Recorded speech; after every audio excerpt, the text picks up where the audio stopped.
O Livro dos Médiuns, vamos agora para o capítulo 2.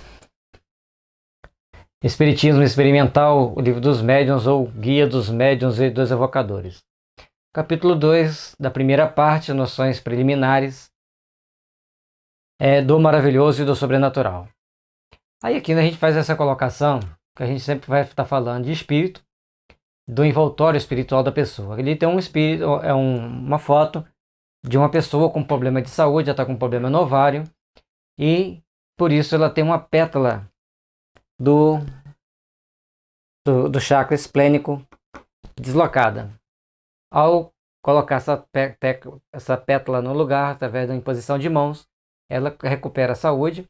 Aqui tem um tratamento espiritual, tem 2, 4, 6 espíritos auxiliares, mais o guia da médium, a médium e a pessoa que está sendo tratada. Então, 2, 4, 6 e 3, 9. 9 espíritos envolvidos. Essas fotos são do livro Mãos de Luz, de Barbara Embrena. Ali uma foto bonita, saudável, bacana, saudável, que todo mundo gostaria de ter. Isso aqui, essa parte laranja aqui, é a irradiação da aura dessa pessoa. E essa partezinha azul é a radiação do corpo etérico. Aqui, quando o espírito está em desdobramento, a pessoa está dormindo e sai do corpo, é um desdobramento. Não é bom, por isso não é bom a pessoa dormir nu, deve dormir de roupa para quando o espírito sair, ele levar também aquela roupa que ele estava vestindo, tá? Bom, aqui nós temos a representação dos chakras, a posição deles, eles estão aqui na frente, e uma contraparte atrás, o corpo etérico, o corpo emocional, o corpo mental, o corpo astral, corpo etérico padrão, aquele que vai moldar o nosso corpo, o corpo causal, onde é o nosso HD, onde está tudo registrado do que nós fomos, o que já fizemos de bom e de mal. E ali o ser búdico ou ser celestial, eu considero o espírito. Algumas pessoas falam que o espírito é uma outra coisa que não é acessível aos médiuns. Então, vamos respeitar. Estamos apenas fazendo as colocações, vamos respeitar a fonte de onde nós tiramos, que é o livro Mãos de Luz. Bom, vamos continuando. Aqui no Livro dos Médiuns, capítulo 2, item 7. Se a crença nos espíritos e nas suas manifestações, há um detalhe importante, antes da gente falar aqui, é que quando a médium Barbara Embrena faz essas fotos, ela faz isso ali através de um programa de computador. Eu deixo a seguinte pergunta: por que esse programa, então, não é colocado aí na mídia, no mercado, para a gente ter esse programa que faça essa foto sem tirar a fotoquilha, né? Então, ou ela fez o desenho descrevendo e alguém foi ali desenhando. São as duas questionamentos que não ficaram bem claros lá no livro, mas seria muito interessante que os aplicativos celulares, a gente tem câmeras aí tão potentes, conseguisse fotografar os espíritos. Ia ter coisas assim maravilhosas aí para a gente ver. Bom, vamos lá. Se a crença nos espíritos e nas suas manifestações representasse uma concepção singular, fosse produto de um sistema, poderia, com visos de razão, merecer a suspeita de ilusória. Digam-nos, porém, por que com ela deparamos tão vivaz entre todos os povos antigos e modernos e nos livros santos de todas as religiões conhecidas? Portanto, as comunicações espíritas ou espirituais, elas sempre ocorreram nas mais variadas situações, nas mais variadas concepções. E todos tinham essas percepções. No mundo inteiro, em qualquer civilização antiga ou nova, menos aquelas tecnocratas de hoje, cheias de tecnologia, sempre acreditou-se na comunicação dos espíritos. E com o desenvolvimento de computadores e telefones supersensíveis, será que não seria possível ter um telefone que se comunicasse com o mundo dos espíritos? Fica aí para a gente pensar. Quem sabe, um dia chegaremos a essa possibilidade. Mas o que é importante é que a gente vê que em todas as civilizações antigas sempre teve a questão da comunicação com os espíritos. E a gente vai ver, na Europa tem um rapaz lá da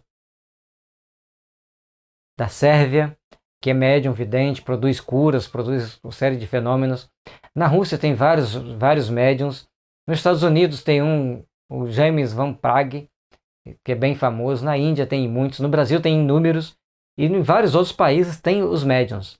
Então a humanidade não fica carente de médiums muito conhecidos. Talvez no mundo árabe também tenha. Mas é um mundo bem fechado em termos de... Para nós, a gente considera bem fechado. A mídia só mostra aquilo que ela quer mostrar. Então a gente não tem mais informações como esta se eles têm algum médium famoso, um médium conhecido, e como eles tratam a mediunidade no mundo árabe. Mas todos os outros países que tem essas manifestações midiáticas, né, que temos o contato com a mídia, tem as informações, sempre tem lá os médiuns trazendo as informações diferentes, diferenciadas, que são importantes para todos nós. E respondem os críticos porque desde todos os tempos o homem teve o gosto do maravilhoso. Mas se entendeis por maravilhoso, mas o que entendeis por maravilhoso? O que é sobrenatural? O que entendeis por sobrenatural? Ou o que é contrário às leis da natureza? O que é contrário às leis da natureza? Conheceis porventura tão bem essas leis que possais marcar limite ao poder de Deus? Então, todas as expressões que o Kardec coloca ali, muito bem dirigidas, perguntas sempre muito bem colocadas, nós sempre gostamos do sobrenatural. As pessoas, quando ouvem contar casos antigos daquelas pessoas que faziam curas, produziam fenômenos, então sempre tinha aquelas coisas sobrenaturais que chocavam, que marcaram época, chocaram, deixaram as pessoas muito impressionadas com aquelas situações. Então a gente ouve contar inúmeras histórias. Mas hoje, o sobrenatural vai ficando meio esquecido por um grupo de pessoas, mas os fenômenos continuam ocorrendo. Certo dia, há poucos dias atrás, uma pessoa me relatou que um sobrinho ficava jogando durante muito tempo, que a mãe queria que ele ficasse mais tempo possível em casa, e ele estava surtado. Ela é espírita e a irmã não. E todo esse processo a gente foi vendo, detectando que se você fica muito tempo jogando, se você fica preso demais ao computador, é bom pegar o livro dos médios e ir lá no capítulo da obsessão e dar uma lida. E tem até um livro, A Obsessão. Leiam, estudem e fiquem atentos para que vocês se protejam. Aliás, o mundo inteiro hoje deveria ler o livro A Obsessão. Porque a obsessão está ficando. Tanto a obsessão das pessoas se auto-obsediarem, tanto da obsessão das pessoas ficarem realmente obsediadas. Seja pelo sexo, pela guerra, pela violência, pelo medo. São situações muito complexas. Então, sobrenatural, muitas das vezes, que nós entendemos por sobrenaturais, os espíritos nos trazem a explicação de que são simples manipular de fluidos das leis divinas. Você está manipulando um fluido dentro daquilo que as leis divinas nos permitem manipular. E o Kardec já disse ali, você conhece todo o poder de Deus? Nós conhecemos todas as leis? Não. A todo momento nós estamos descobrindo novas leis. Chegou-se o desenvolvimento da física, que estuda todos esses fenômenos da natureza, chegou a um limite. Onde o próprio David Bohm, no capítulo Totalidade e a Ordem Implicada, um dos últimos capítulos, ele fala, ou o homem entende a consciência, procura estudar a consciência, ou a ciência não passará disso. E o que Kardec disse? Chegará um dia que a ciência terá que ser espírita para continuar se desenvolvendo. Terá que ser espírita. E esses grandes missionários não erram quando eles fazem determinadas profecias. Nós temos que buscar entender isso. Não adianta nós querermos ter ideias nossas, criar patamares de entendimento segundo aquilo que nós conhecemos, porque existe muito mais coisas para aprendermos. Vamos continuar. Pois bem, provar então que a existência dos espíritos e suas manifestações são contrárias às leis da natureza. Que não é. Nem pode ser uma dessas leis. Acompanhado do doutrina espírita, vede se todos os elos ligados uniformemente à cadeia não apresentam todos os caracteres de uma lei admirável, que resolve tudo o que as filosofias até agora não puderam resolver. Então, a comunicação com os espíritos, essa interação com o mundo dos espíritos, por mais que nós queiramos achar que não fazem sentido, o mundo vem mostrando para nós que é real, vem mostrando para nós que existe a possibilidade, vem mostrando para nós que nós temos que buscar entender essas relações, porque elas estão muito mais próximas a nós do que imaginamos. Hoje, seja pela obcecação ali do WhatsApp, a obcecação por jogos eletrônicos, tudo ali tem um quê de influenciação espiritual. Que aí, no momento apropriado, a gente vai estudar sobre isso. E o importante é procurarmos estudar e entender a doutrina espírita para acharmos os detalhes onde ela se encaixaria para ajudar a humanidade a se desenvolver. Principalmente na área da psiquiatria. Certa vez eu vi na palestra da médica, psicóloga, filósofa Nete Guimarães, ela falando que o Livro dos Médiuns é o maior tratado de psiquiatria que nós temos na Terra. Né? E aí eu gostei muito dessa definição, vou repetir várias vezes. O pensamento é um dos atributos do espírito. A possibilidade que eles têm de atuar sobre a matéria, de nos impressionar os sentidos e, por conseguinte, de nos transmitir seus pensamentos, resulta, se assim nos podemos exprimir, da constituição fisiológica que lhes é própria. Logo, nada há de sobrenatural nesse fato, nem de maravilhoso. Nós não podemos, agora nesse fato aqui, nós temos que entender o seguinte. Ele lembrou a questão dos sentidos, os espíritos influenciar nossos sentidos. Aí nós vamos ter médiuns das mais variadas possibilidades. Mas também temos um detalhe. É um espírito que pensa lançando um pensamento sobre outro espírito que pensa. Só que o espírito A está desencarnado, o espírito B está encarnado. E esse espírito A que está encarnado, ao emitir o pensamento para o espírito B, A que está desencarnado, emitir o pensamento para o B que está preso ao corpo, de acordo com o grau de sintonia, de afinidade, eles vão captar a ideia e poder se manifestar, poder expressar seu pensamento. Então, quando nós estamos estudando, nós estamos captando correntes mentais, correntes de pensamentos. Se eu pego para estudar a doutrina espírita, eu estou entrando em sintonia com as energias da doutrina espírita. Se eu pego para estudar matemática, eu estou entrando em sintonia com as energias da matemática. Então é importante que a gente tenha condições de buscarmos fazer esses links, fazermos esses estudos. Tornar um homem a viver depois de morto e bem morto? Reunirem-se seus membros dispersos para lhe formarem um novo corpo? Sim, seria maravilhoso, sobrenatural, fantástico. Haveria aí uma verdadeira derrogação da lei, o que somente por um milagre de Deus poderia Deus praticar. Coisa alguma, porém, de semelhante há na doutrina espírita.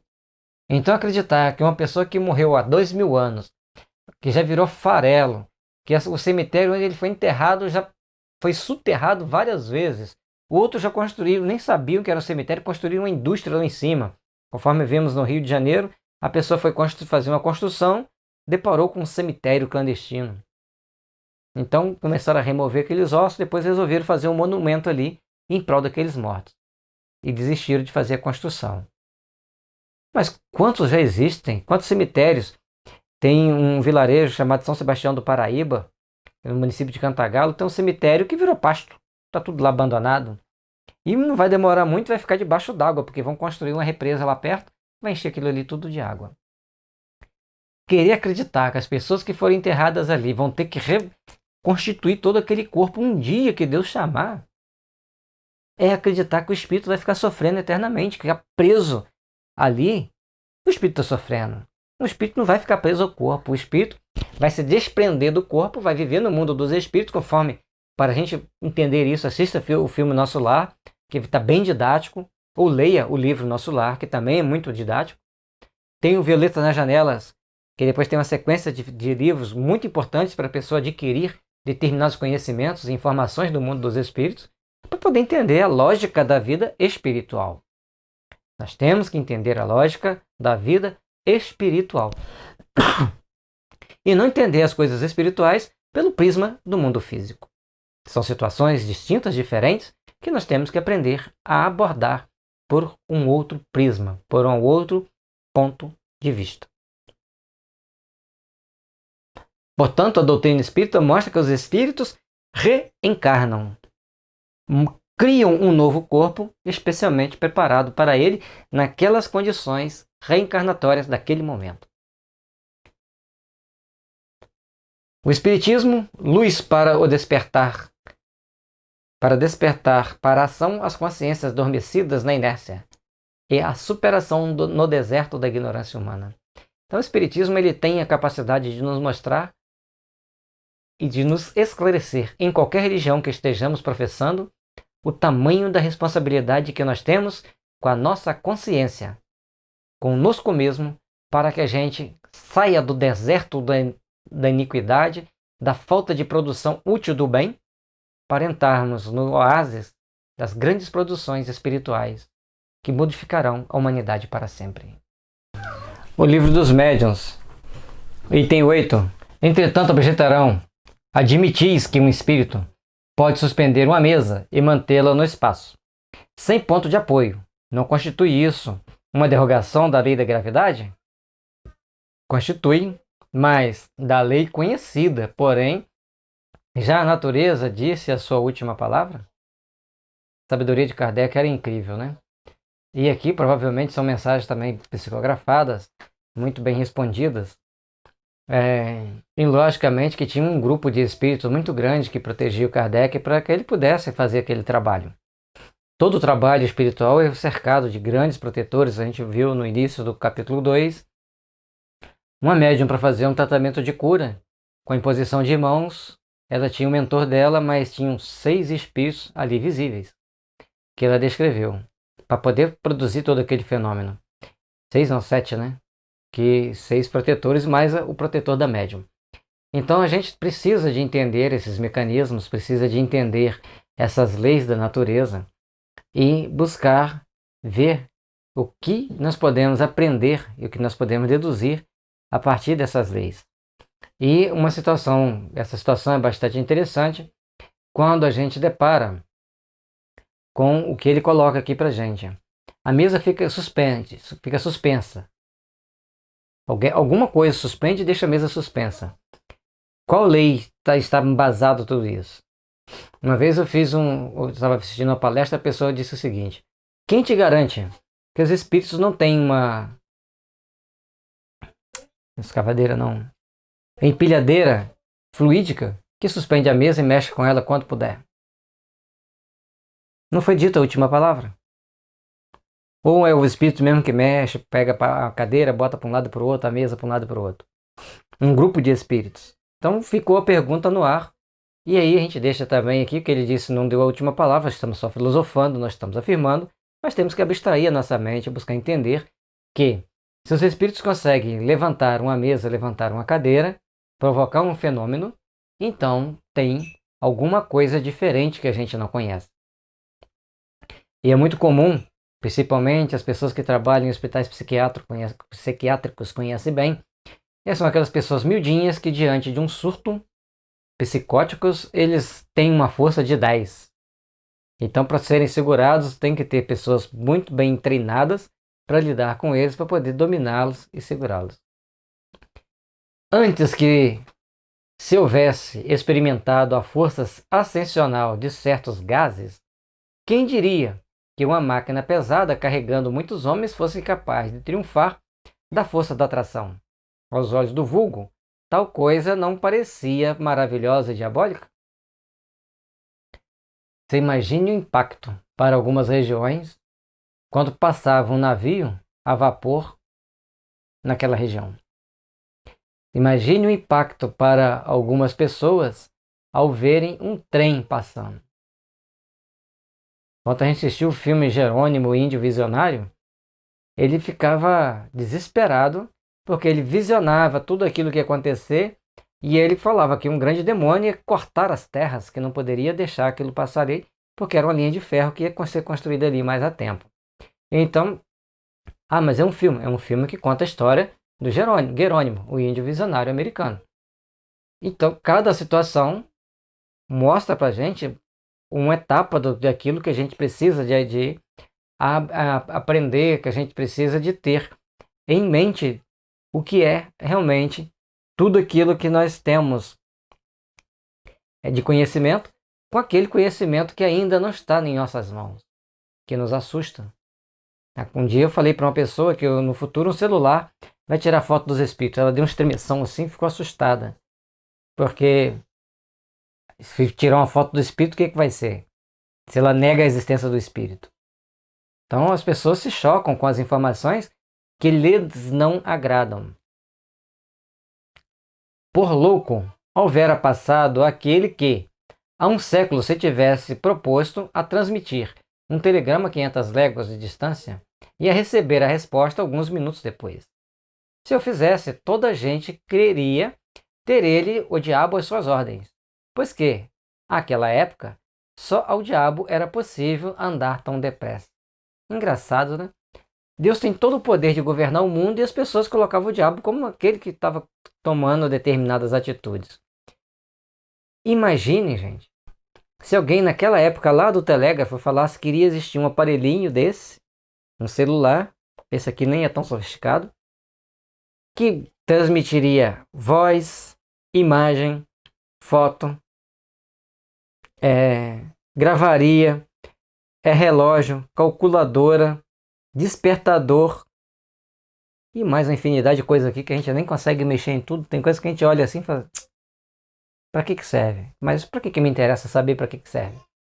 Para mim é importante ver a hora, cronometrar, botar para despertar, mandar uma mensagem, telefonar, olhar algum e-mail. É tanta coisa. Numa coisinha tão pequena que a gente para assim e fica pensando, meu Deus, onde vai chegar a tecnologia? A tecnologia vai ser sempre para o bem, se nós estivermos com o coração voltado ao bem. Importante a gente refletir sobre isso ali. Naquela época o telegrama era o boom do momento. Hoje são os smartphone, iPad e tantos outros desses que eu nem sei para que serve. Eu olho assim, tá bom. Eu acho que eu vou ser meio ignorante nisso aqui, que é muito para minha cabeça, que eu tenho muita coisa para estudar. Por que, então, um fluido desconhecido não poderia, em dadas circunstâncias, ter a propriedade de contrabalançar o efeito da gravidade, como o hidrogênio contrabalança o peso do balão? Notemos de passagem que não fazemos uma assimilação, mas apenas uma comparação, e unicamente para mostrar, por analogia, que o fato não é fisicamente impossível. Então acontecem muitos fenômenos, assim como se enche um balão de gás, ele tende a subir, se ele tiver um gás mais leve, no caso eu uso o hélio, ou a gente usa hoje o gás de cozinha, algumas pessoas usam para encher o balão. Então são mecanismos que se usam para que ele fique mais leve e suba. Então existe alguma outra coisa que contrabalança para que uma mesa possa subir. E essa alguma coisa é que todos nós vamos buscar entender, buscar achar uma explicação, e creio que fica cada vez mais distante, porque com os recursos que nós temos, materiais, palpáveis, não dá explicação. Temos que abstrair. E para abstrair, temos que ter pessoas que têm um laboratório à sua disposição para estudar. E que queiram estudar e que queiram entender. Não basta só estudar, tem que também entender e respeitar as leis. Então temos uma infinidade de situações em que devem ser observadas para que tenhamos condições de trabalhar conceitos para que no futuro a humanidade entenda melhor as leis espirituais que regem a nossa vida. A partir de 2020, a partir de 2057, serão marcos de transformação para a humanidade. E do jeito que as pessoas estão ficando loucas, eu creio que muitas mudanças ocorrerão antes de 2020, porque a espiritualidade não vai poder esperar por mais 4 anos.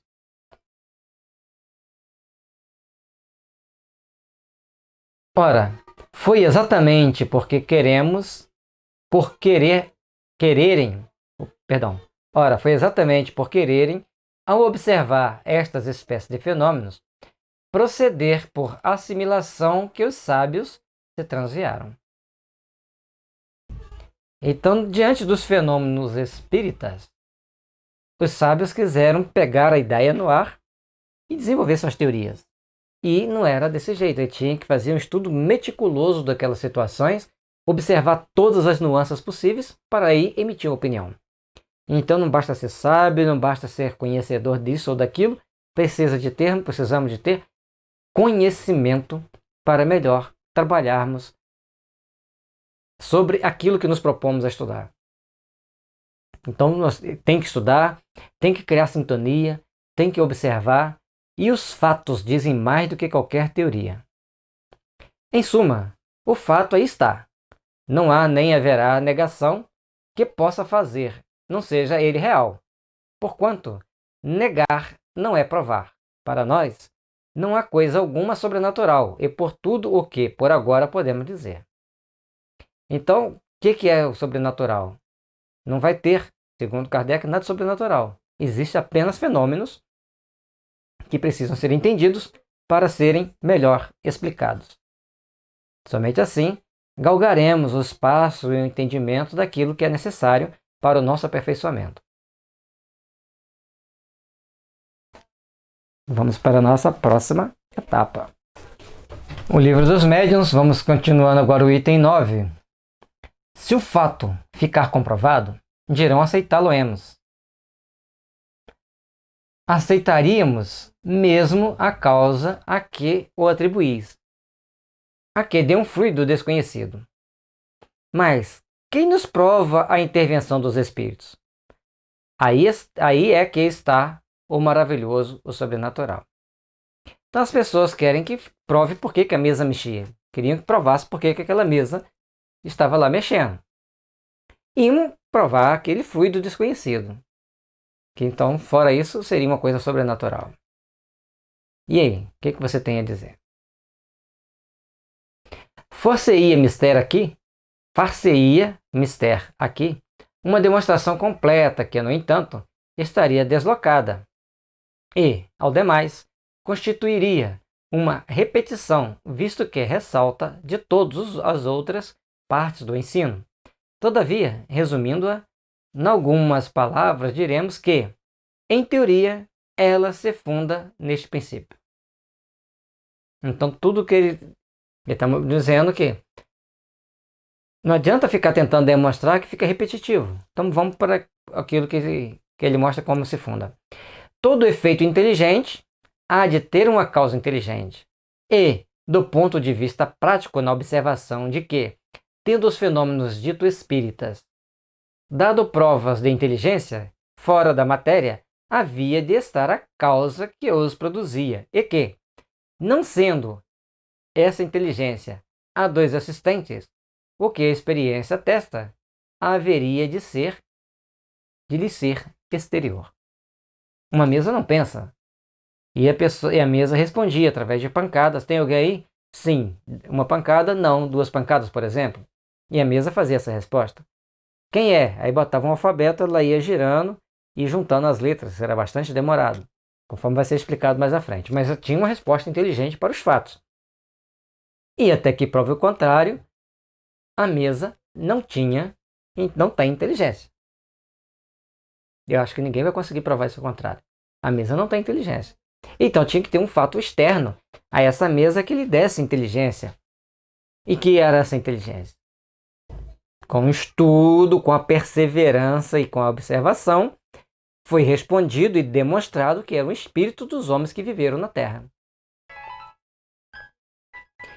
Pois que não se via o ser que atuava, necessariamente era um ser invisível. A mesa está suspensa. Quem está carregando ela? Não estou vendo. Então, era um ser invisível.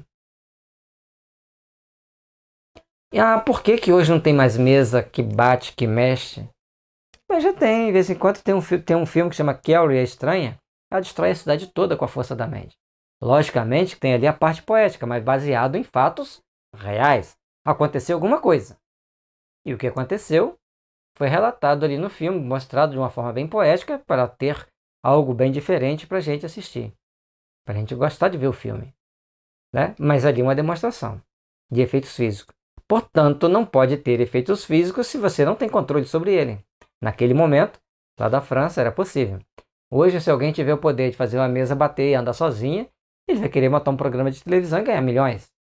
E a espiritualidade tem como finalidade educar e não simplesmente brincar.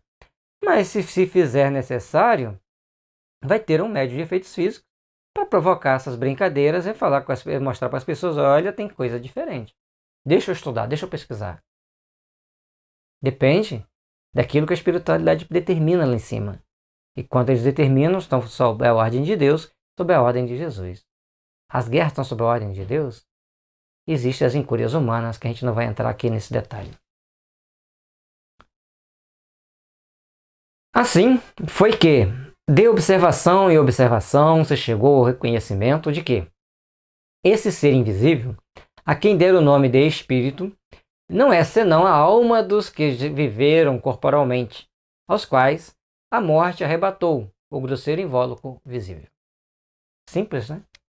Se tinha um princípio inteligente, era o espírito que batia ali, e nada mais era do que os espíritos daqueles que já desencarnaram. É o óbvio. Mas alguém tinha que escrever esse óbvio. Desenvolveram várias teorias que não foram para frente. O Kardec ela já vive há mais de 150 anos, porque ele montou toda uma estrutura teórica, toda uma estrutura filosófica e um banco de dados que é um verdadeiro artigo científico. Ele foi fazendo os testes, descrevendo passo a passo o que acontecia, colocando as nossas dúvidas, os nossos questionamentos, para que a gente, quando chegar na segunda parte do livro, que já estiver mais na parte prática da mediunidade, opa, agora eu já entendi. Agora eu entendo o que é a mediunidade. Isso só os grandes espíritos, os espíritos superiores sabem fazer. Com o auxílio de outros de igual naipe. Porque a gente falou há um estudo para trás que nós temos a questão da sintonia e da afinidade. Das conquistas éticas e morais do espírito também. Deixando-lhes apenas um envoltório etéreo, invisível ao seu estado normal. Eis, pois, o maravilhoso e o sobrenatural, reduzidos à sua mais simples expressão. Lembrei agora sobre o maravilhoso e sobrenatural. Tem um livro que chama Materializações Luminosas. É um livro bastante interessante que vai relatando vários fatos ocorridos no início da doutrina espírita aqui no Brasil, quando nós tínhamos médiuns de materialização que materializavam espíritos, materializavam coisas. São vários fenômenos que são relatados, um livro relativamente em torno de 200 páginas, Materializações Luminosas, que vai te ajudar a esclarecer e a entender os fenômenos mediúnicos.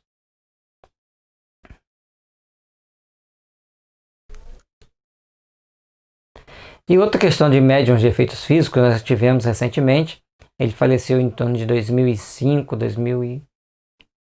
foi antes de 2010 que ele faleceu, não estou certo agora a data. Sathya Sai Baba. Sathya Sai Baba era um potente médium de efeitos físicos que produzia as mais diversas materializações. Coisas assim, muito sobrenaturais mesmo. Inclusive, eles ficar em 2, 3 lugares ao mesmo tempo era um fator comum. Então, Sai Baba era um médium de efeitos físicos assim, o hiper mega iluminado que teve aqui na Terra recentemente. Muitas pessoas tiveram a bênção de ir lá na Índia vê-lo. E tem na internet tem vários e vários filmes deles produzindo esses fenômenos. Uma vez comprovada a existência de seres invisíveis, a ação deles sobre a matéria resulta da natureza do envoltório, rio fluídico que os reveste. Do envoltório, aquele rio ali está errado. A da natureza do envoltório fluídico que os reveste. É inteligente essa ação porque, ao morrerem, eles perdem tão somente o corpo, conservando a inteligência que lhes constitui a essência mesma. Então, todo ser espiritual tem um envoltório, tem esse corpo espiritual que a gente mostrou no início dos capítulos, mas esse corpo vai ficar para trás, esse corpo vai permanecer sempre com as devidas modificações ao estado evolutivo do espírito.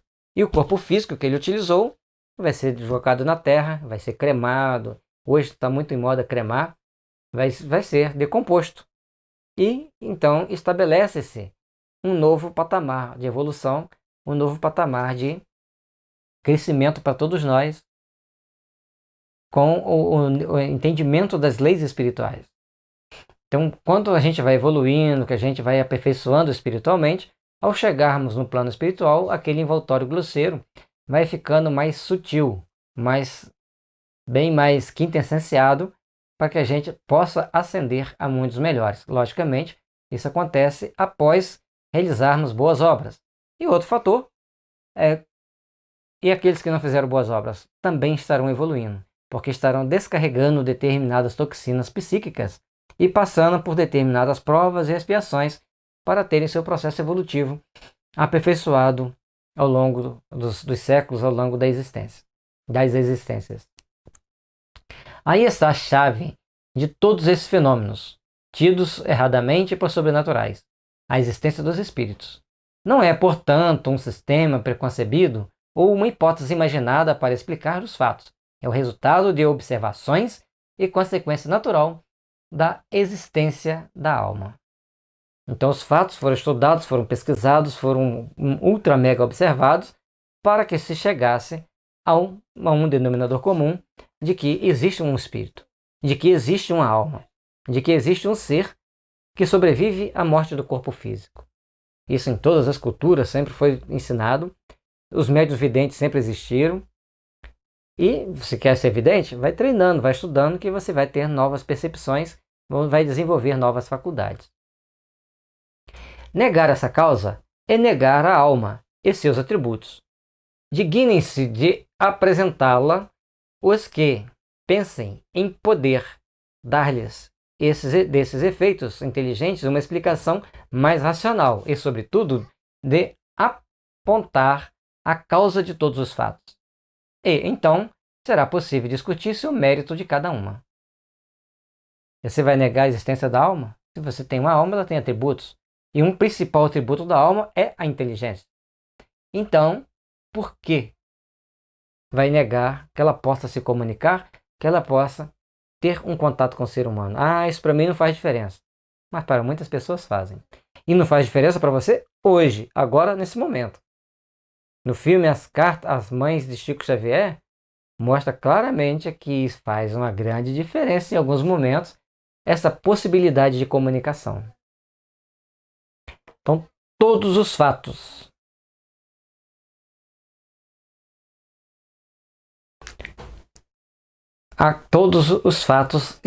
podem ser apontados e entendidos como oriundos, esses fatos sobrenaturais, que eram chamados sobrenaturais, que ocorriam de as formas mais díspares, mais diferentes possíveis, eles podem ser explicados a partir do momento em que se entende a existência do espírito e seu poder de ação na presença de um médium. Então não basta ter só o espírito, tem que ter um médium em condições de doar para ele os fluidos necessários para que aquele fenômeno ocorra. Continuando no livro dos médiuns, item 10. Para os que consideram a matéria a única potência da natureza, tudo que não pode ser explicado pelas leis da matéria é maravilhoso ou sobrenatural, e para eles maravilhoso e sobrenatural é sinônimo de superstição. Se assim fosse, a religião, que se baseia na existência de um princípio imaterial, seria um tecido de superstições. Bom, se você tem uma religião, você acredita que existe espírito. Normalmente, a menos que seja uma religião materialista. Se a partir do momento que acredita que existem espíritos, existe algo que não é muito palpável ao mundo material. Então, e além do mais, quando a gente tem uma religião, que a religião é religar a Deus, nós acreditamos um ser superior que rege as nossas vidas. Esse ser superior, Sócrates já deixava isso bem claro, entra em contato conosco através dos espíritos que são os mensageiros divinos. Esses espíritos podem ser bons ou maus de acordo com as nossas intenções. A partir desse momento, nós vamos perceber que com quem você está em sintonia quando você começa a negar e trabalhar contra algo. Então, Se você está trabalhando contra a espiritualização da humanidade, você não está em sintonia com o bem. Você não está em sintonia com os espíritos bons. Para você sintonizar com os bons, você tem que procurar trabalhar pela melhoria ética, moral da humanidade, principalmente que elas creiam em Deus e creiam numa justiça que deve ser coerente com os princípios estabelecidos de justiça. Não aquela de se arrancar um dente meu, tem que arrancar um do outro. Tem que ter um patamar de entendimento, de razão, de raciocínio superior e diferenciado. Não ousam dizê-lo em voz alta, mas dizem-no baixinho e julgam salvar as aparências, concedendo que uma religião é necessária ao povo e às crianças para que se tornem ajuizadas. Ora, uma de duas, ou o princípio religioso é verdadeiro ou é falso. Se é verdadeiro, ele o é para toda a gente. Se é falso, não tem maior valor para os ignorantes do que para os instruídos. E aí, gente, a questão básica das religiões. Hoje a gente vê o mundo dividido em 3 situações. Um grupo extremamente fanático, um grupo extremamente incrédulo e um grupo tentando ser moderado, religar as 2 situações. E aí a gente tem fanatismo de todo lado, aí entra também, ainda tem mais aqueles materialistas que, embora se digam religiosos, tomam uma atitude extremamente materialista. São situações diferentes, diferenciadas e diferenciáveis que o ser humano tem que aprender a rever e reavaliar para tomar as atitudes mais coerentes frente à vida, frente à existência, frente às responsabilidades. Portanto, todos nós estamos aqui na Terra para um processo de aprendizado, onde seremos sempre chamados a praticar o bem, a trabalharmos pelo bem e a construir o bem. E de que forma vamos fazer isso? Buscando entender que a vida é para ser vivida com muita responsabilidade. Os princípios, se a gente tiver bastante senso, não vamos ter uma religião A e B. Vamos ter uma religião. Vamos ter uma ação perante a vida. E assim nós vamos viver com responsabilidade das nossas ações. Tomar uma atitude, ali ele está se referindo a algum líder religioso, tomar uma atitude que mostre uma ação e tomar outra atitude que mostra que aquela ação primeira não tem nenhum valor para nós, é contraproducente, é perigoso e desaconselhável. Continuando nosso estudo, item 11. Os que atacam o espiritismo em nome do maravilhoso se apoiam geralmente no princípio materialista, porquanto, negando qualquer efeito extramaterial, negam ipsos fatos a existência da alma.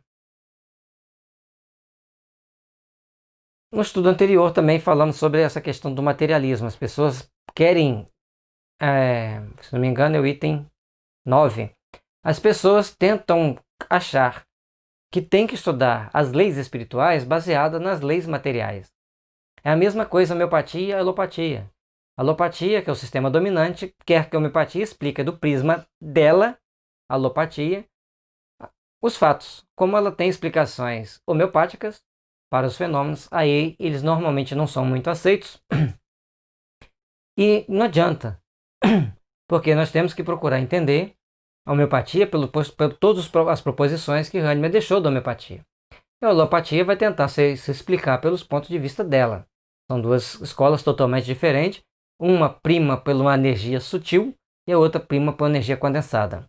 E quem já experimentou a homeopatia, com quem conhece a homeopatia para tratar coerentemente, sabe de todas as maravilhas de benefícios que ela traz para a gente. Da mesma forma, estudar o espiritismo nós temos que estudar segundo as leis espíritas. As leis que Kardec estudou, pesquisou e desenvolveu. Fora isso, nós vamos estar tentando estudar uma coisa transcendente e material baseados em coisas materiais. Sondai-lhe, porém, o fundo das consciências, perscrutai-lhes bem o sentido de suas palavras e descobrireis quase sempre esse princípio.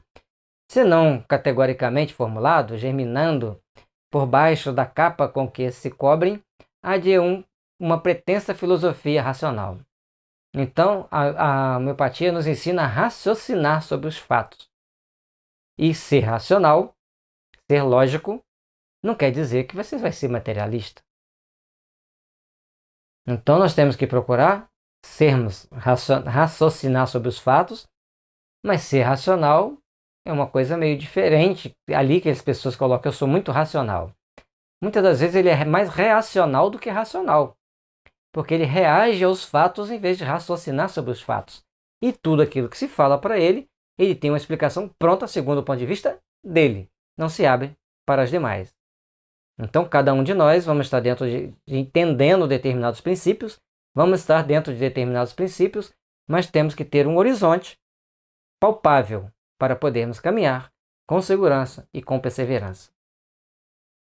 Lançando a conta do maravilhoso, tudo que decorre da existência da alma são, pois, consequentes consigo mesmos, não admitindo a causa, não podem admitir-lhe os efeitos. Daí entre eles, uma opinião preconcebida que os torna impróprios para julgar lisamente do Espiritismo, visto que o princípio de onde partem é o da negação de tudo que não seja material. Então, quando a pessoa parte do princípio que tudo tem que ser material, ele não vai abstrair a mente para entender as coisas que são subjetivas, que não são materiais. E a doutrina espírita é extremamente subjetiva, mas dentro de uma racionalidade que muito importante de ser exercida. Nós temos que raciocinar sobre os fatos. Uma pessoa nasce sem braço.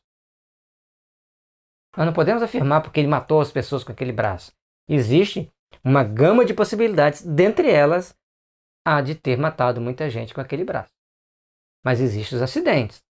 Eu creio que existem os acidentes. Portanto, certa vez foi questionado, se não me engano, essa questão está num dos livros do Miramês que eu li. Ele fala que existem os acidentes, sim. Mas se for remontar aos milênios, acharemos uma causa. Então, como somos espíritos milenares, tudo tem uma causa que pode ser ontem ou pode ser há 1000 anos, 2000, 5000 anos atrás. Mas 5000 anos não é nada para o espírito. 5000 anos não é nada para o desenvolvimento do espírito. Vai fazer diferença da onde estamos para 2020, para 7.000 anos, para o ano 7.000. Aí vai fazer diferença de onde nós estamos para 7.000. Mas de onde nós estamos para 5.000 anos atrás, não estávamos muito diferente disso aqui. Éramos seres bem primários, mas ainda somos.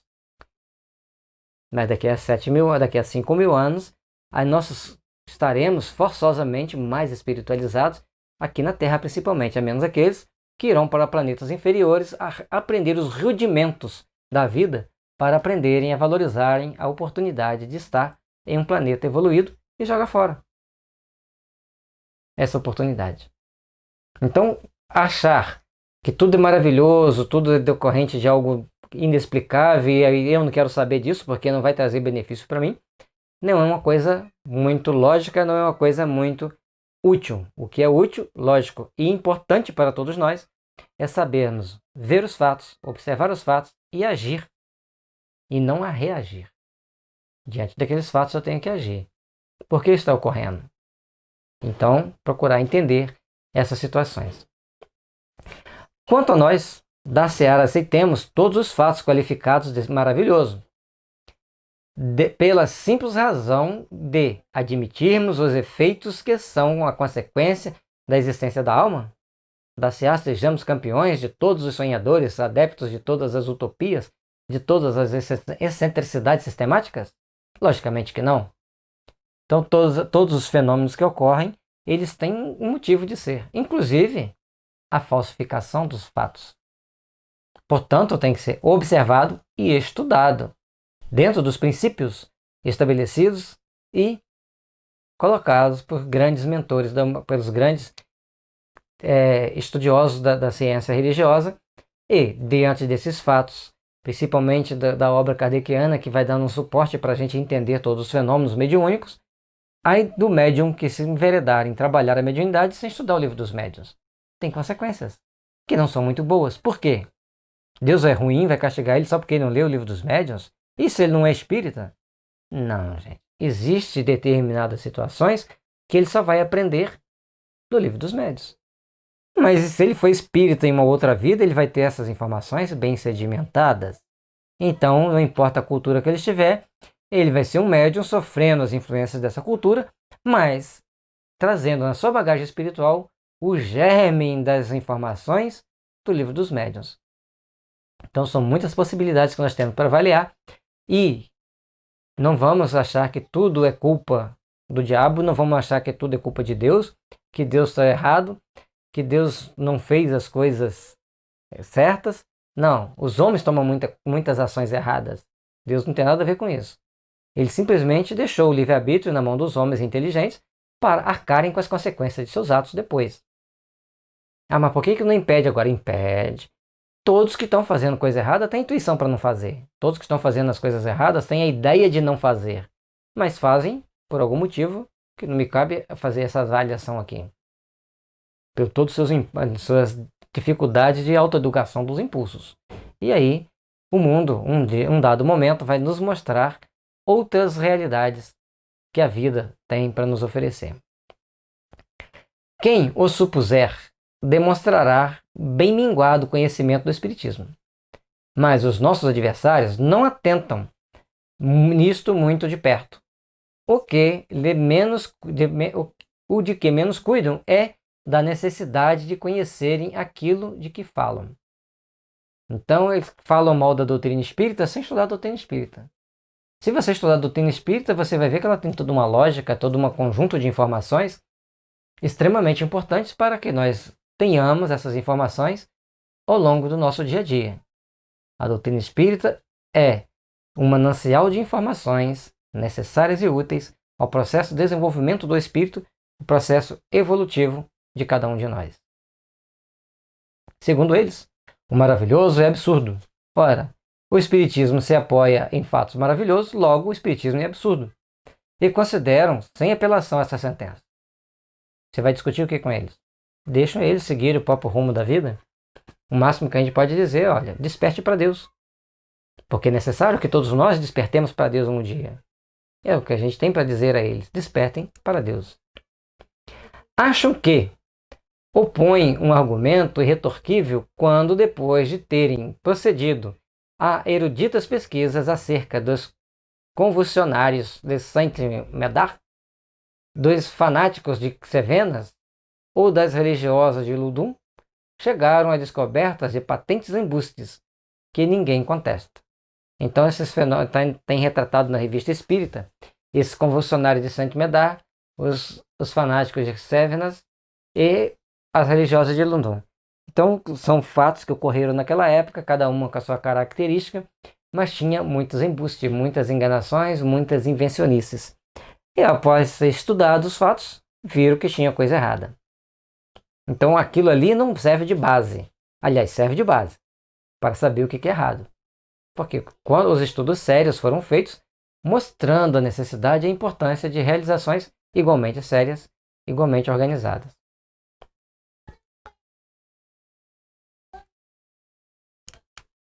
Está repetido.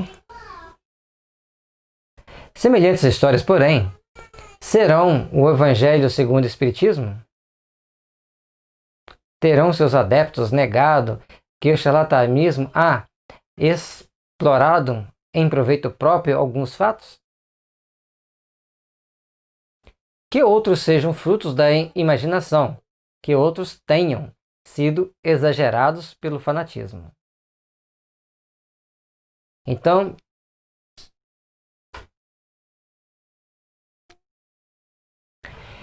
quando as comunicações, quanto à organização dos livros, a organização dos fatos, a organização das mensagens, baseada em que vai achar que é charlatanismo, que é fruto da imaginação? Porque foi muito além daquele mundo, daquele momento. E trazem uma lógica transcendente, de valor inestimável para a evolução humana. Principalmente o Evangelho segundo o Espiritismo, ele traz uma lógica transcendente para o ser humano. E que proveito próprio teve para ser charlatanismo? Para ser charlatanismo, a pessoa tem que fazer pensando em se dar bem de alguma forma. Se ela fez aquilo ali pensando em ajudar a humanidade a se melhorar e trazendo fatos para demonstrar a importância de fazer o bem, então é o bem que está sendo seguido, é o bem que está sendo propagado.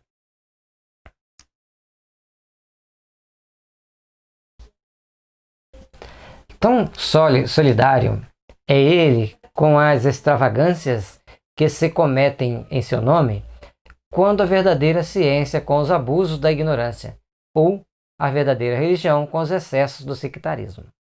Então, o Espiritismo, que ele está referindo aqui, fazendo esses questionamentos, não é responsável pelos mau uso que se faz dele, porque nós temos bons adeptos e maus adeptos.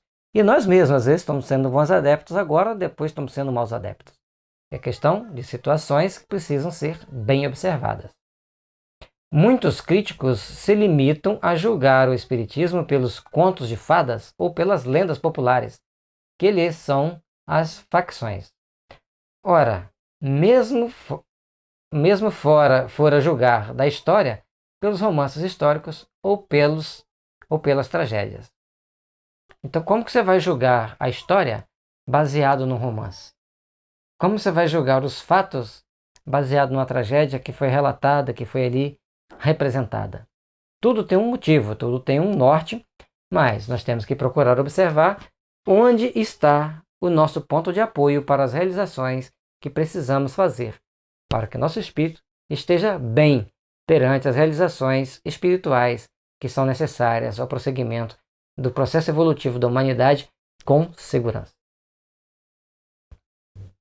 Então, os sectários, aquelas pessoas que ficam criando fanatismo, criando problema dentro de todos os templos religiosos que existem, católico, espírita, protestante, sempre vai ter aquelas pessoas criando problema. A religião é culpada por eles? Ou eles que são o problema? Então nós não podemos estar condenando uma pessoa por uma atitude que ele tomou, uma religião por uma atitude que uma pessoa tomou, e sim por aquilo que ela ensina. E nem todos aprendem do mesmo jeito. E aí somos nós que temos que aprender a raciocinar em como agir com segurança. Continuando nosso estudo do livro dos médiuns, procurando superar esse deserto da ignorância humana sobre os conhecimentos espirituais, nós vamos para o item 12. Em lógica elementar, para se discutir uma coisa, preciso se faz conhecê-la, porquanto a opinião de um crítico só tem valor quando ele fala com perfeito conhecimento de causa. Então, somente sua opinião, embora errônea, poderá ser tomada em consideração. Que peso, porém, terá quando ele trata do que não conhece? Então, o que adianta a pessoa falar mal da doutrina espírita se ele não procura estudar a doutrina espírita, se ele não procura entender e conhecer a doutrina espírita?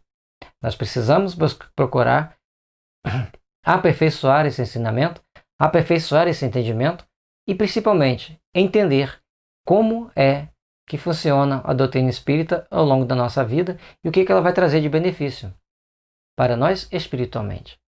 Não adianta a gente querer falar mal sem procurar entender, sem procurar conhecer.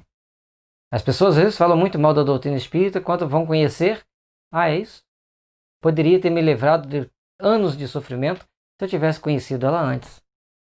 Certa vez a gente encontrou uma pessoa que tinha um irmão médium, ela é médium, o irmão era médium, incorporava, batia nos outros, fazia coisas horríveis dentro de casa. Eles internavam ele, ela não aguentava ver ele dopado, ela ia lá, pegava de volta e tentava contornar a situação, até que um dia ele falou assim: agora os espíritos foram embora, estou livre. Ela não entendeu muito. Quando ela foi fazer o estudo do livro Homeopatia, Tratamento para o Espírito e para o Corpo, que dá uma explicação do ponto de vista, explica a homeopatia do ponto de vista espiritual, mostrando a importância da gente se espiritualizar, ela criou coragem de estudar a doutrina espírita. E nas palavras dela, eu sofri de graça por tantos anos. Então estamos hoje aqui na Terra para aprendermos e muitas das vezes a gente protela a passar o portão do conhecimento superior da nossa espiritualização. Então, em lógica elementar, para se discutir uma coisa, preciso se faz conhecê-la, porquanto a opinião de um crítico só tem valor quando ele fala com perfeito conhecimento de causa. Então, somente sua opinião, embora errônea, poderá ser tomada em consideração. Que peso, porém, terá quando ele trata do que não conhece? As pessoas faziam medo para essa senhora, falavam horrores do espiritismo. Ela tinha medo, se abstinha. Na hora que ela foi conhecer, ela viu todo o manancial de luz que tinha para ela. Ela deixou de ser da religião dela? Nem tanto, porque ela já tinha se afastado da religião dela, que ela tinha identificado muitas coisas que ela não gostava. E ela vai fazendo lá automaticamente uma aproximação com a doutrina espírita, mas ela estudou e está estudando, aperfeiçoando, para que ela melhor possa cumprir a sua meta evolutiva aqui na Terra. A legítima crítica deve demonstrar não só erudição, mas também profundo conhecimento do objeto do que versa, juízo reto e imparcialidade a toda prova, sem o que qualquer menestrel poderá arrogar-se o direito de julgar Rossini e um pinta-monos ou de censurar Rafael. Então, Kardec era terrível nas colocações dele. Terrível no sentido de que ele era muito preciso. Ele tinha uma arguição muito, muito bonita, muito presencial e assim, ia no ponto de partida. As pessoas querem condenar a doutrina espírita sem estudar. Da mesma forma que qualquer um que quer ser... Como que você vai condenar fazer um julgamento de uma música, fazer uma crítica de uma música se você não entende de música? Como que você vai condenar um pintor, fazer uma avaliação de uma pintura se você não entende de pintura? O mínimo você tem que entender, o mínimo você tem que conhecer uma base. Então ele foi fazendo as colocações muito interessantes para que a gente possa discernir, falar com discernimento. E não dar ouvido a determinadas pessoas que chegam falando abobrinha com a gente.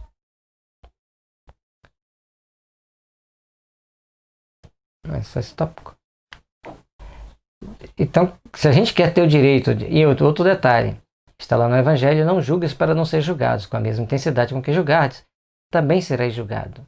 Então as pessoas têm que prestar atenção na forma com que eles estão agindo para que não tenham que arcar com o que estão fazendo no tribunal da própria consciência, pesando-lhe de forma contrária. Cada um no seu momento evolutivo, cada um no seu momento de prestar contas a Deus, terá de prestar conta do que fez, das ações que tomou. Lembramos que a riqueza do mundo vai ficar no mundo. E para o mundo espiritual nós só vamos levar as riquezas das nossas conquistas espirituais. Vamos dar continuidade. O Livro dos Médiuns, o item 13. Assim, o Espiritismo não aceita todos os fatos considerados maravilhosos ou sobrenaturais. Longe disso, demonstra a impossibilidade de grande número deles e o ridículo de certas crenças que constituem a superstição propriamente dita. Então ele procura entender não só os fatos que acontecem naquilo que é da doutrina espírita, mas explicar determinados fenômenos que estão ao nosso redor, que acontecem conosco no nosso dia a dia, e juntar todas essas situações num corpo de doutrina muito bem explicado, mostrando aquilo que é superstição, aquilo que é irreal, aquilo que está mais próximo do real, aquilo que está mais próximo dos fatos.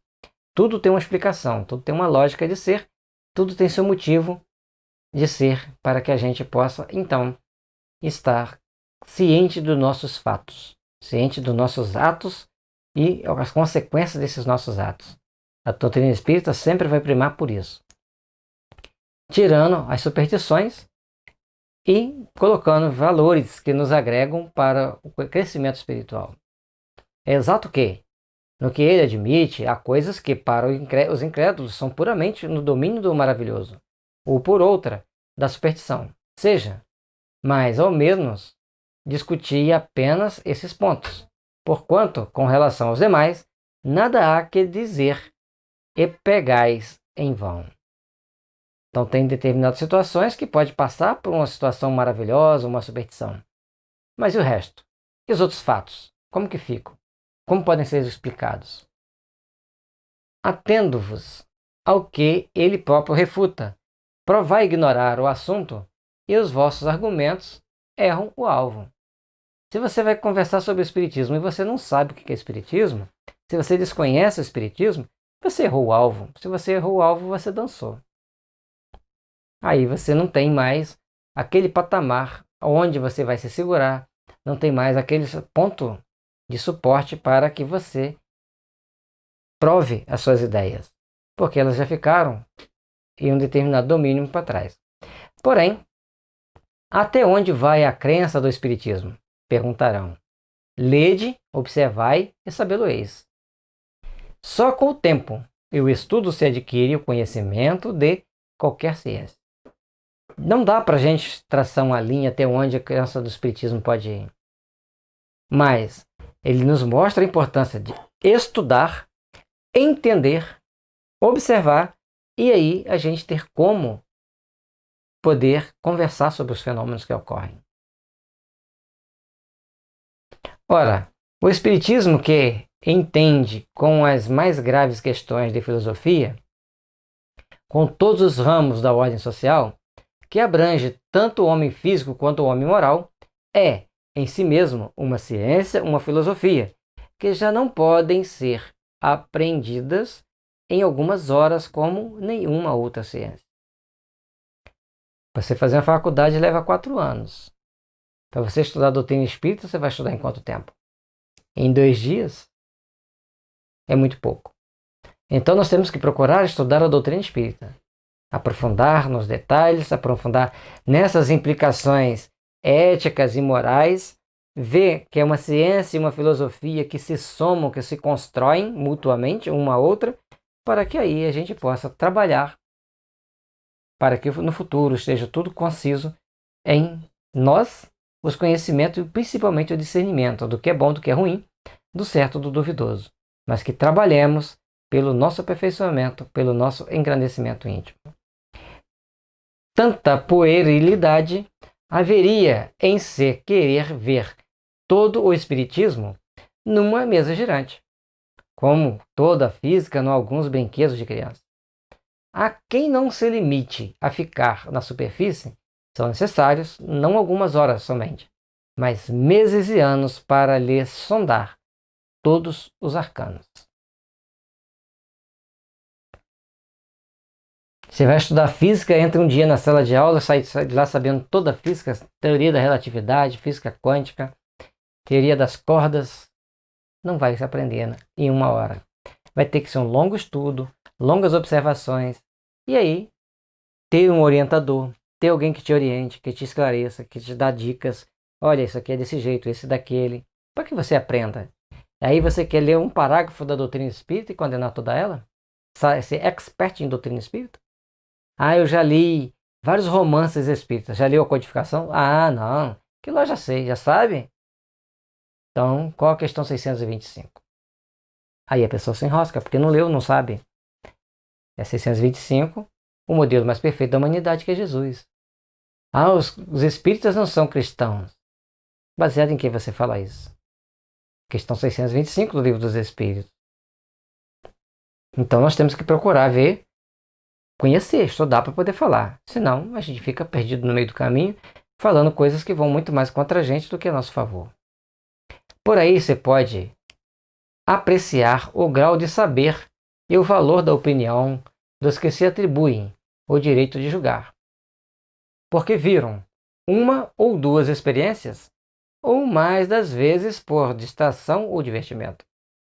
Dirão eles, com certeza, que não lhes sobraram lazeres para consagrarem a tais estudos todo o tempo que reclamam.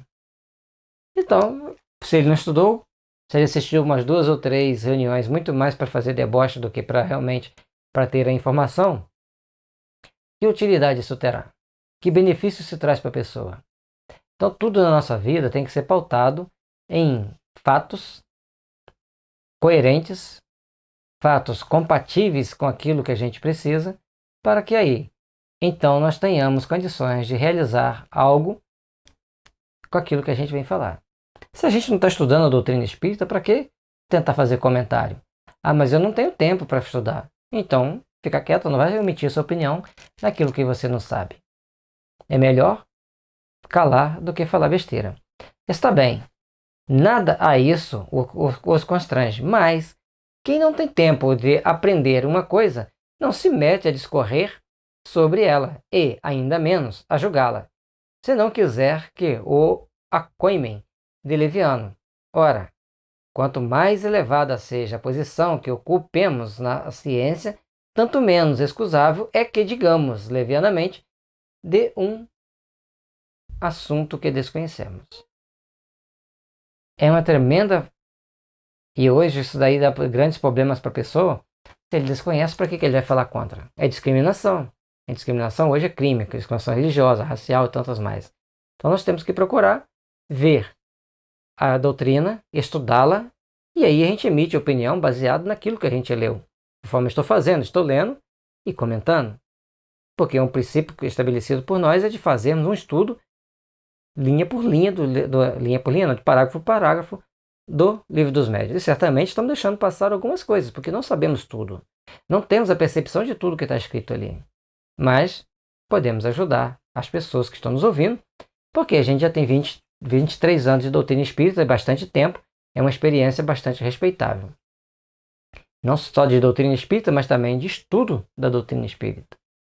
Portanto, quando a gente escreveu esse livro, que toda hora, de vez em quando, ele aparece nas mudanças de slides, de tópicos, é fruto de 4 anos de estudo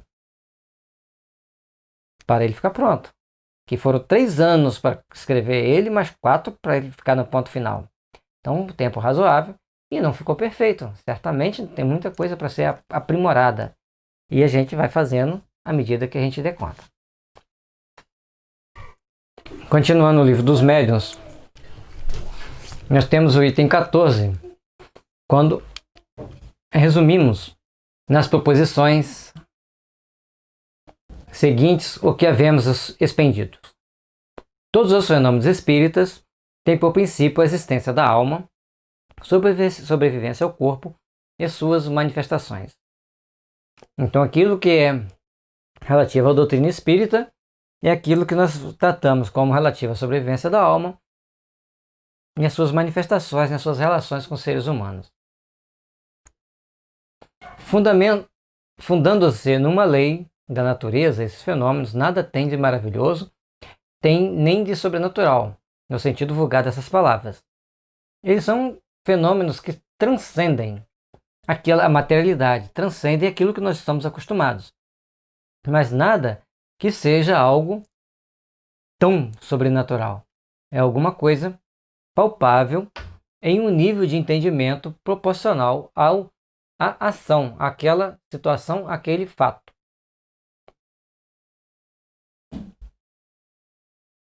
Muitos fatos são tidos por sobrenaturais porque não se lhes conhece a causa. Atribuindo-lhes uma causa, o Espiritismo as repõe no domínio dos fenômenos naturais. Por que uma pessoa fala línguas? Porque tem um espírito que fala outras línguas, que se aposta dela e ela tem a possibilidade, ela tem a mediunidade que corresponde à xenoglosia de falar em outras línguas. Então ela pode falar em outras línguas.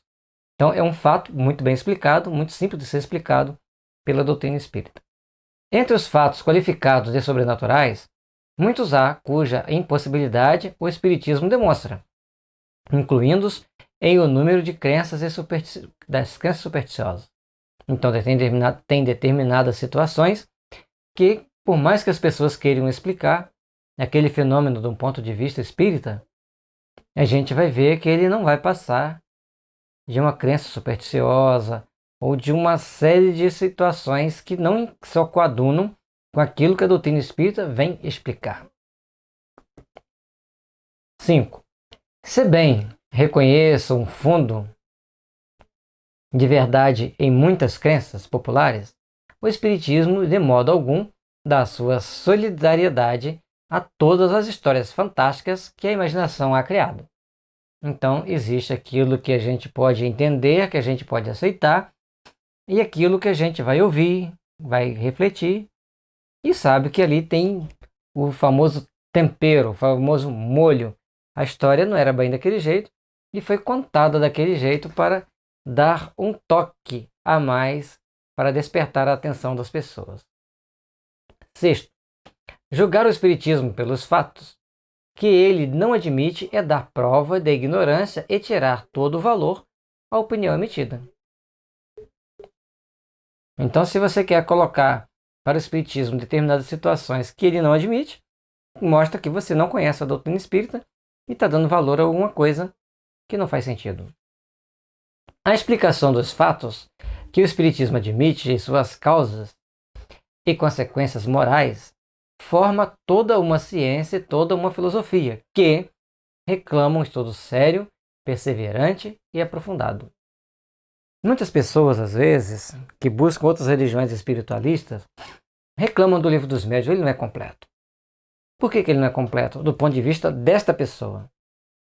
Porque o Livro dos Médiuns é para dar aporte técnico, filosófico e científico a quem tem o dom da mediunidade e sofre as consequências de ser médium.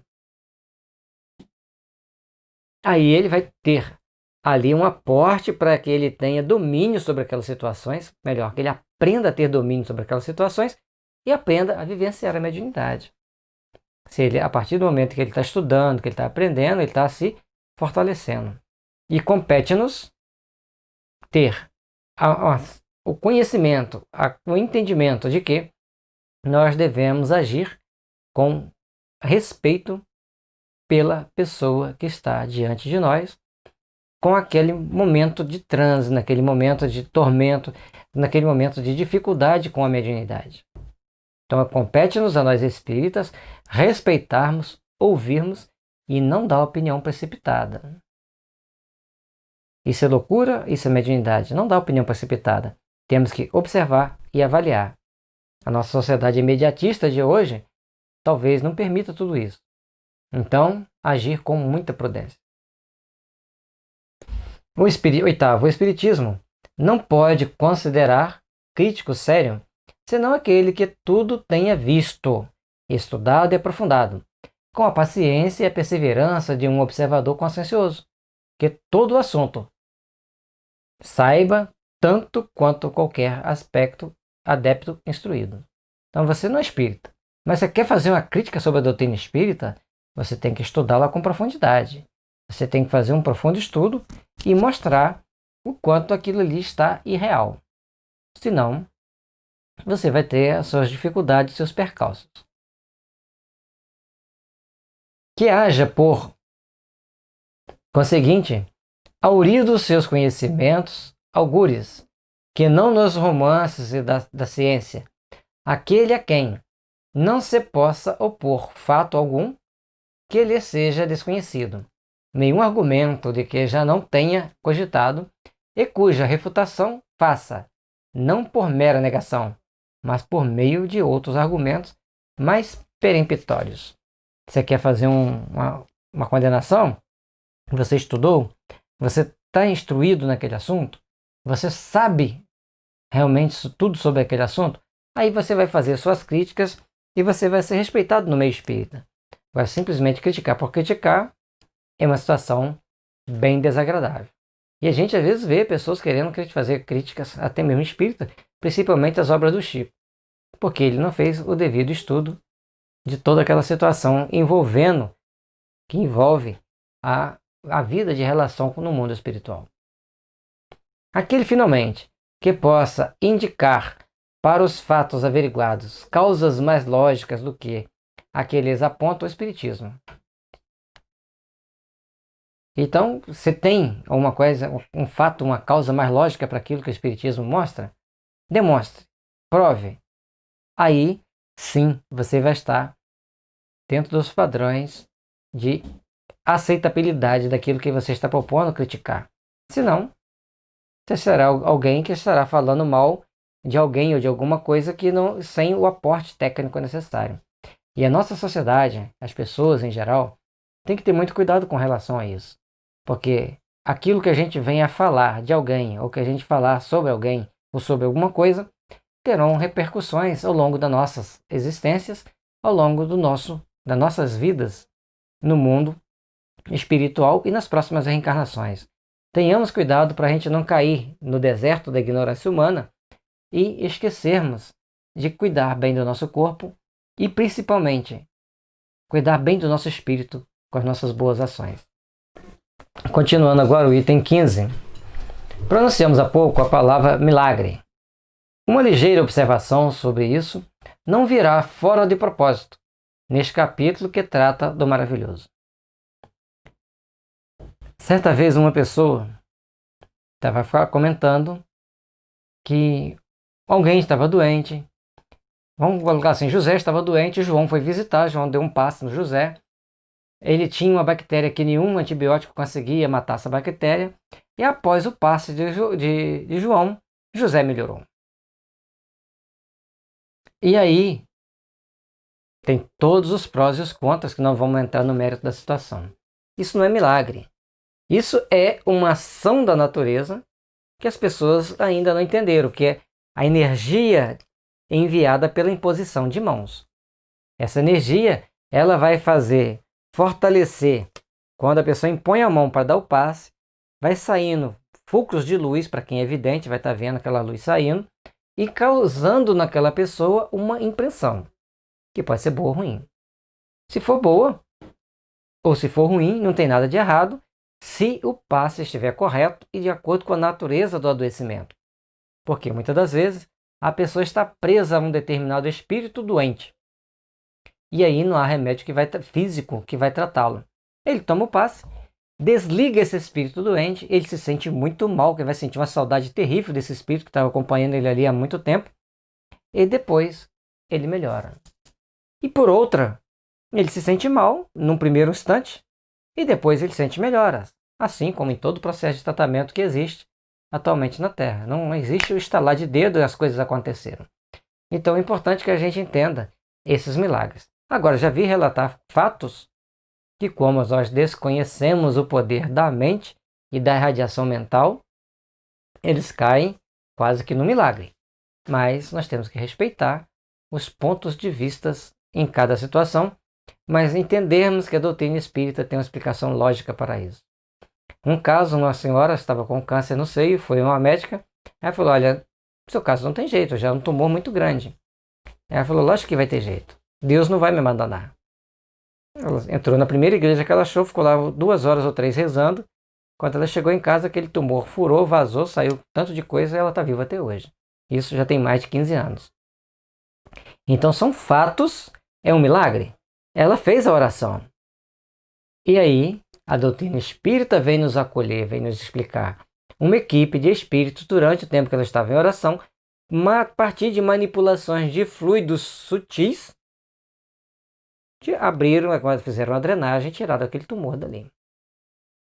É lógico que muitos de vocês podem não concordar comigo, mas é o que acontece. É o que Kardec fala, tem uma explicação. Portanto, que no início do capítulo a gente colocou aquela foto muito bem feita do tratamento espiritual feito por Barbara Benham. É importante que a gente tenha essa consciência de que os espíritos estão nos ajudando. Não, mas eu acredito que Deus vai me ajudar. Meu filho, Deus está controlando o universo. Você acha que ele vai sair de lá para vir te ajudar? Ele tem quem faz isso para você. Da mesma forma que um coronel não vai sair lá do gabinete dele para fazer o policiamento na rua. Quem faz são os soldados, que foram treinados para fazer isso. Ele foi treinado para gerenciar. É uma comparação meio grosseira, mas é para você entender que Deus tem os seus soldados que trabalham aí nas mais variadas situações para nos ajudar, para nos amparar, para nos proteger. Ele é Deus. Ele está no seu local do universo gerenciando tudo. Na sua acepção primitiva e pela sua etimologia, o termo milagre significa coisa extraordinária, coisa admirável de se ver. Mas, como tantas outras, essa palavra se afastou do seu sentido originário. E hoje, por milagre, se entende, segundo a academia, um ato do poder divino contrário às leis comuns da natureza que nós conhecemos. Né? Então, no passado, ela tem a ideia, né, de uma coisa extraordinária. Por exemplo, um goleiro faz uma bela defesa e uma bela e difícil defesa durante um jogo. Aí o locutor grita, milagre, né? é uma coisa admirável de ver aquele goleiro fazer aquela defesa. A bola vai lá no ângulo, o cara vai lá e tira de pontinha de dedo. Ele falou milagre porque era uma coisa admirável, uma coisa extraordinária. Né? Agora, se ele ficasse parado olhando a bola, fizesse sua curva e saísse, aí seria diferente. Tal como efeito, a sua acepção usual é apenas por comparação, é por metáfora, é ela aplicada às coisas vulgares, que nos surpreendem e cuja causa se desconhece. De nenhuma forma entra em nossa cogitação indagar se Deus há julgado útil, em certas circunstâncias, derrogar as leis que ele próprio estabeleceu. Então aqui as pessoas falam assim, não, tal fato está acontecendo porque é da vontade de Deus. Aí alguém faz uma oração, faz uma imposição de mãos e aquele fato desaparece. E aí foi milagre? Deus derrogou a lei dele? Não, ele te deu condições de você entender aquele processo e fazer uma modificação, manipular fluidos. Tudo que eu faço podereis fazer e muito mais. Certo? Certa vez uma pessoa estava com um tumor de 20 centímetros no intestino. Então ela tomou por 45 dias uma homeopatia, que era para tratar o cancerinismo, né, para tirar a parte maligna do tumor. E quando ela foi fazer a cirurgia, tinha apenas um nódulo no tamanho de uma azeitona. Não precisou de quimioterapia, não precisou de radioterapia. E aí as pessoas dizem, um milagre. Não é um milagre, é a ação do remédio certo para o problema certo. Então as coisas acontecem e a pessoa tem as melhoras necessárias que se faz necessárias. Nosso fim é unicamente demonstrar que os fenômenos espíritas, por mais extraordinários que sejam, de maneira alguma derrogam essas leis, que nenhum caráter tem de miraculosos, do mesmo modo que não são maravilhosos ou sobrenaturais. Então, nós temos que colocar e que nós temos que entender que todos os fatos que ocorrem, eles têm essa parte admirável, mas nem todos serão milagrosos. Tem aqueles que são fenômenos naturais promovidos por pessoas especiais que têm a possibilidade de promover aqueles fenômenos. Então nós temos que saber respeitar. No caso do médium, de incorporação, ele recebe espíritos ali dos mais variados, faz a comunicação daqueles espíritos, verbaliza aquelas comunicações. O outro simplesmente psicografa, o outro só vê, o outro só ouve. Cada um médium com a sua particularidade vai desenvolvendo seu trabalho no bem, na mediunidade com Jesus. Aqueles que não querem seguir o caminho com Jesus, aí tem as consequências, que nós não vamos entrar no mérito da questão. Isso aí ficaria para o livro Céu e Inferno. O milagre não se explica. O milagre não se explica. Os fenômenos espíritas, ao contrário, se explicam racionalissimamente. Não são, pois, milagres, mas simples efeitos cuja razão de ser se encontra nas leis gerais. O milagre apresenta ainda outro caráter, o de ser insólito e isolado. Ora, desde que um fato se reproduz, por assim dizer, à vontade, e por diversas pessoas, não pode ser um milagre.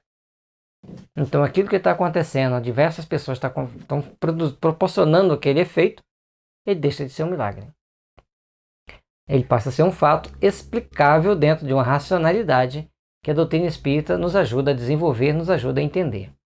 Todos os dias a ciência opera milagres, aos olhos dos ignorantes.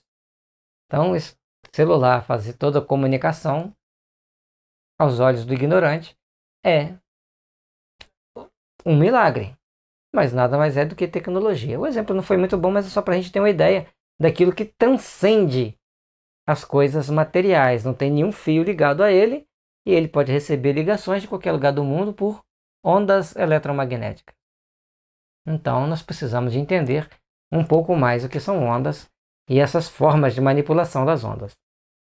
Por isso é que outrora os que sabiam mais do que o vulgo passavam por feiticeiros, e como se entendia, então que toda a ciência sobre-humana vinha do diabo, queimavam-nos. Durante a Idade Média, a Idade Negra da civilização na Terra, muitas pessoas foram queimadas simplesmente porque acreditavam em algo transcendente, porque acreditavam no mundo espiritual, ou até mesmo porque tinham dons espirituais. Simplesmente queimavam. E alguns eram queimados porque eram ricos e alguém queria tomar a propriedade dele. O ser humano comete atrocidades absurdas. Logicamente que essas pessoas que sofreram as atitudes, hoje eles estão cumprindo, se tiverem reencarnados, estarão cumprindo missões superiores. E aqueles que queimaram estarão espiando por terem queimado alguém. Hoje que já estamos muito mais civilizados, eles apenas são mandados para os hospícios. Então os médiuns, como nós já estamos mais civilizados, os médiuns são descartados, colocados no hospício, não queremos ele aqui. E muitas famílias fazem isso. Mesmo a gente apresentando a doutrina espírita para elas, para a família, ela prefere que a pessoa vá para o hospício do que estudar e entender a doutrina espírita. São coisas da maldade humana. Ele só não pode esquecer que na próxima reencarnação estarão bebendo no mesmo cálice. Ou, como agora na atualidade, como a gente já está mais civilizado, a gente não queima, não bate, mas calunia nas mídias sociais, aí nas mídias, vai fazendo uma série de calúnias para tentar destruir aquela pessoa que não gosta, aquela filosofia que eles não gostam. Lógico, já tem consequências aqui, tem que medir muito no que se escreve, no que se fala, porque senão tem troco perante a justiça. Então, a nossa civilização, hoje, ela já está mais aprimorada para conter determinados abusos, embora existam. Mas a justiça está sempre agindo para coibir, para disciplinar as pessoas a não cometerem tais abusos.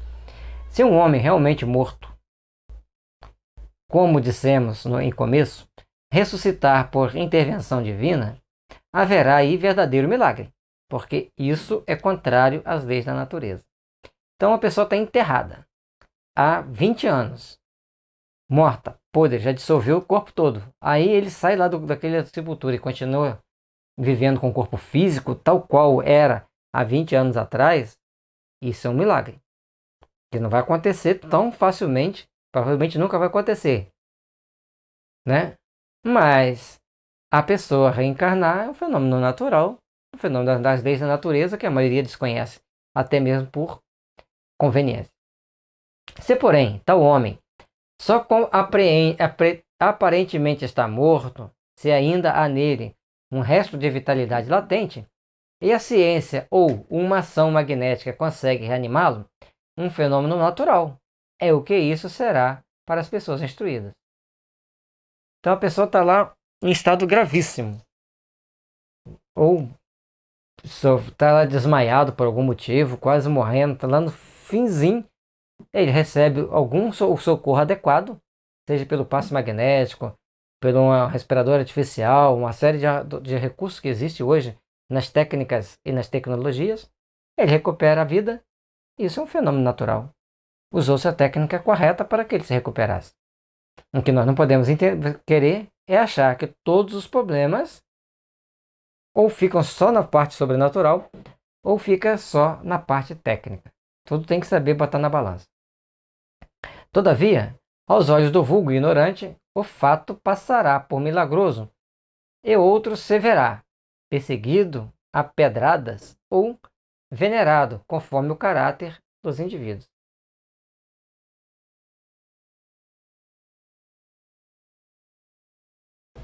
Então, quando se tem um fato muito diferente, as pessoas têm duas situações, ou veneram ou condenam. E aí o Kardec deixou perseguido, pedradas, ou então ele vai ser venerado de acordo com o caráter da pessoa que produziu o fenômeno e daqueles que assistiram o fenômeno. Porque às vezes a pessoa provocou o fenômeno, mas ele é arrogante, prepotente, indisciplinado, e aí, logicamente, que ele não vai ser muito bem visto. E às vezes a pessoa provocou o fenômeno, é uma pessoa muito disciplinada, muito equilibrada, e as pessoas não gostaram daquele fenômeno ter acontecido através dela, porque queria que acontecesse através de outra pessoa, ou que eles mesmos pudessem praticar aquele fenômeno. Solte um físico em um campo de certa natureza, como um papagaio elétrico, e faça por esse meio cair um raio sobre uma árvore, o novo Prometeu será tido certamente como senhor e poder de um poder diabólico. Então aquelas pessoas que sabem como provocar um relâmpago, elas podem, conforme ele disse ali, provocar criar um papagaio elétrico e criar uma série de raios. E aí ele vai ser como um deus do trovão, um deus do raio, pelas aquelas pessoas ignorantes. Mas as pessoas que já têm determinadas observações vão olhar e vão ver que ele tem algum conhecimento, alguma técnica que está sendo mais usada de uma forma a produzir o fenômeno. E seja dito de passagem, Prometeu nos parece muito singularmente ter sido um precursor de Franklin, mas Josué, detendo o movimento do Sol ou antes da Terra, esse teria operado verdadeiro milagre, porquanto não conhecemos magnetizador algum dotado de tão grande poder para realizar tal prodígio. E uma coisa interessante, né, gente? Parar o Sol ou parar a Terra, vocês imaginem que ela viaja a milhares de quilômetros por hora, rodando assim e caminhando para frente. Se ela der uma freada de alguns milionésimos de segundo, nenhum físico pode prever o dano que vai causar na Terra. Nós vamos sair voando como pluma diante da tempestade. Isso eu garanto que vai acontecer.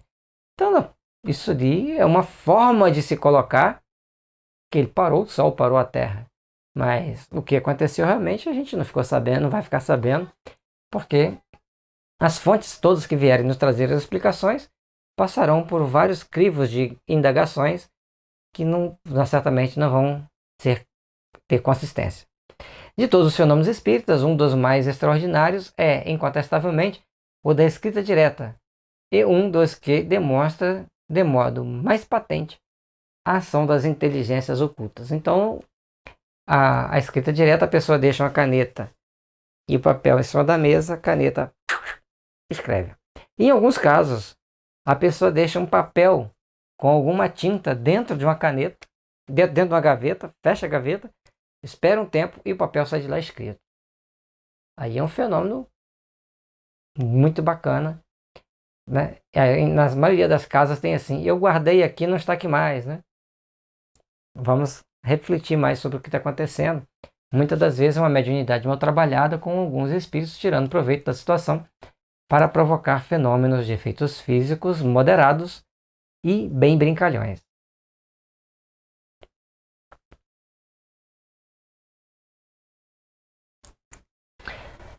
Mas, da circunstância de ser esse fenômeno produzido por seres ocultos, não se segue que seja mais miraculoso do que qualquer dos outros fenômenos. Devido a agentes invisíveis, porque esses seres ocultos que povoam os espaços são uma das potências da natureza, potência cuja ação é incessante, assim sobre o mundo material como sobre o mundo moral.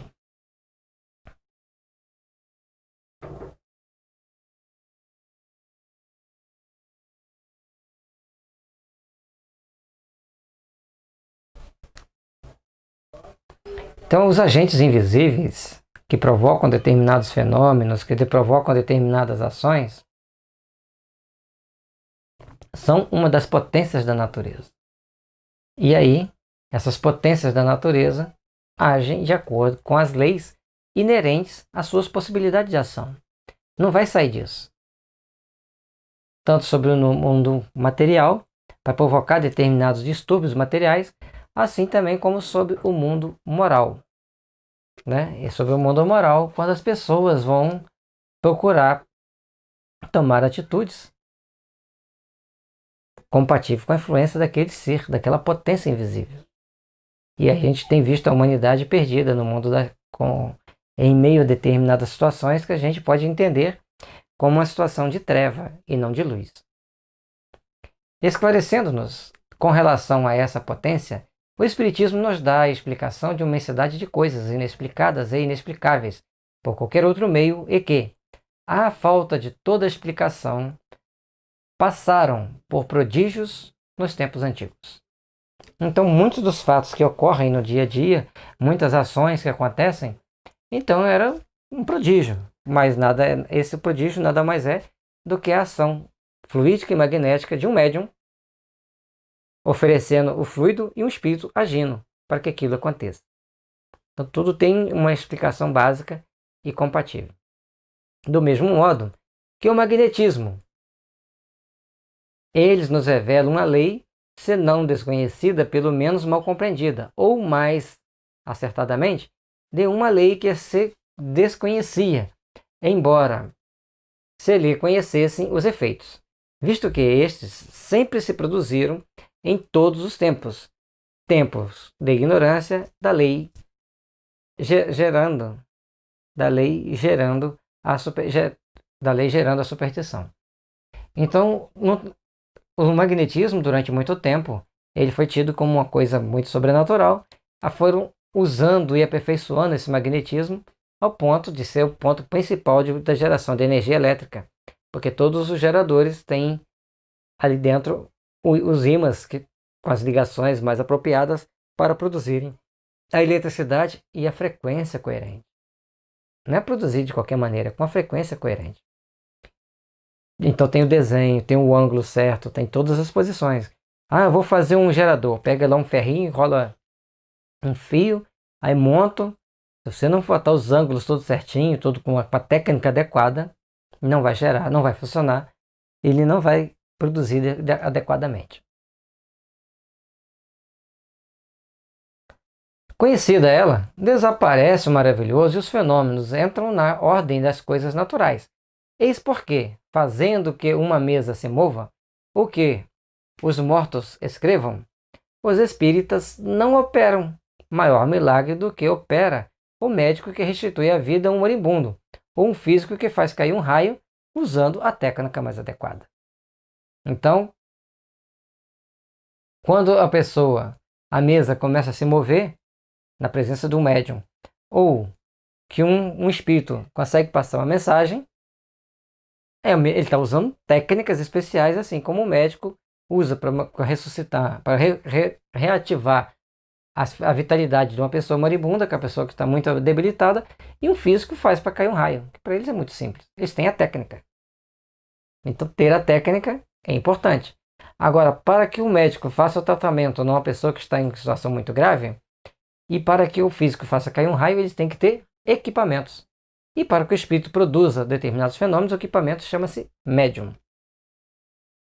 Aquele que pretendesse, por meio desta ciência, realizar milagres, seria ou ignorante do assunto ou embusteiro.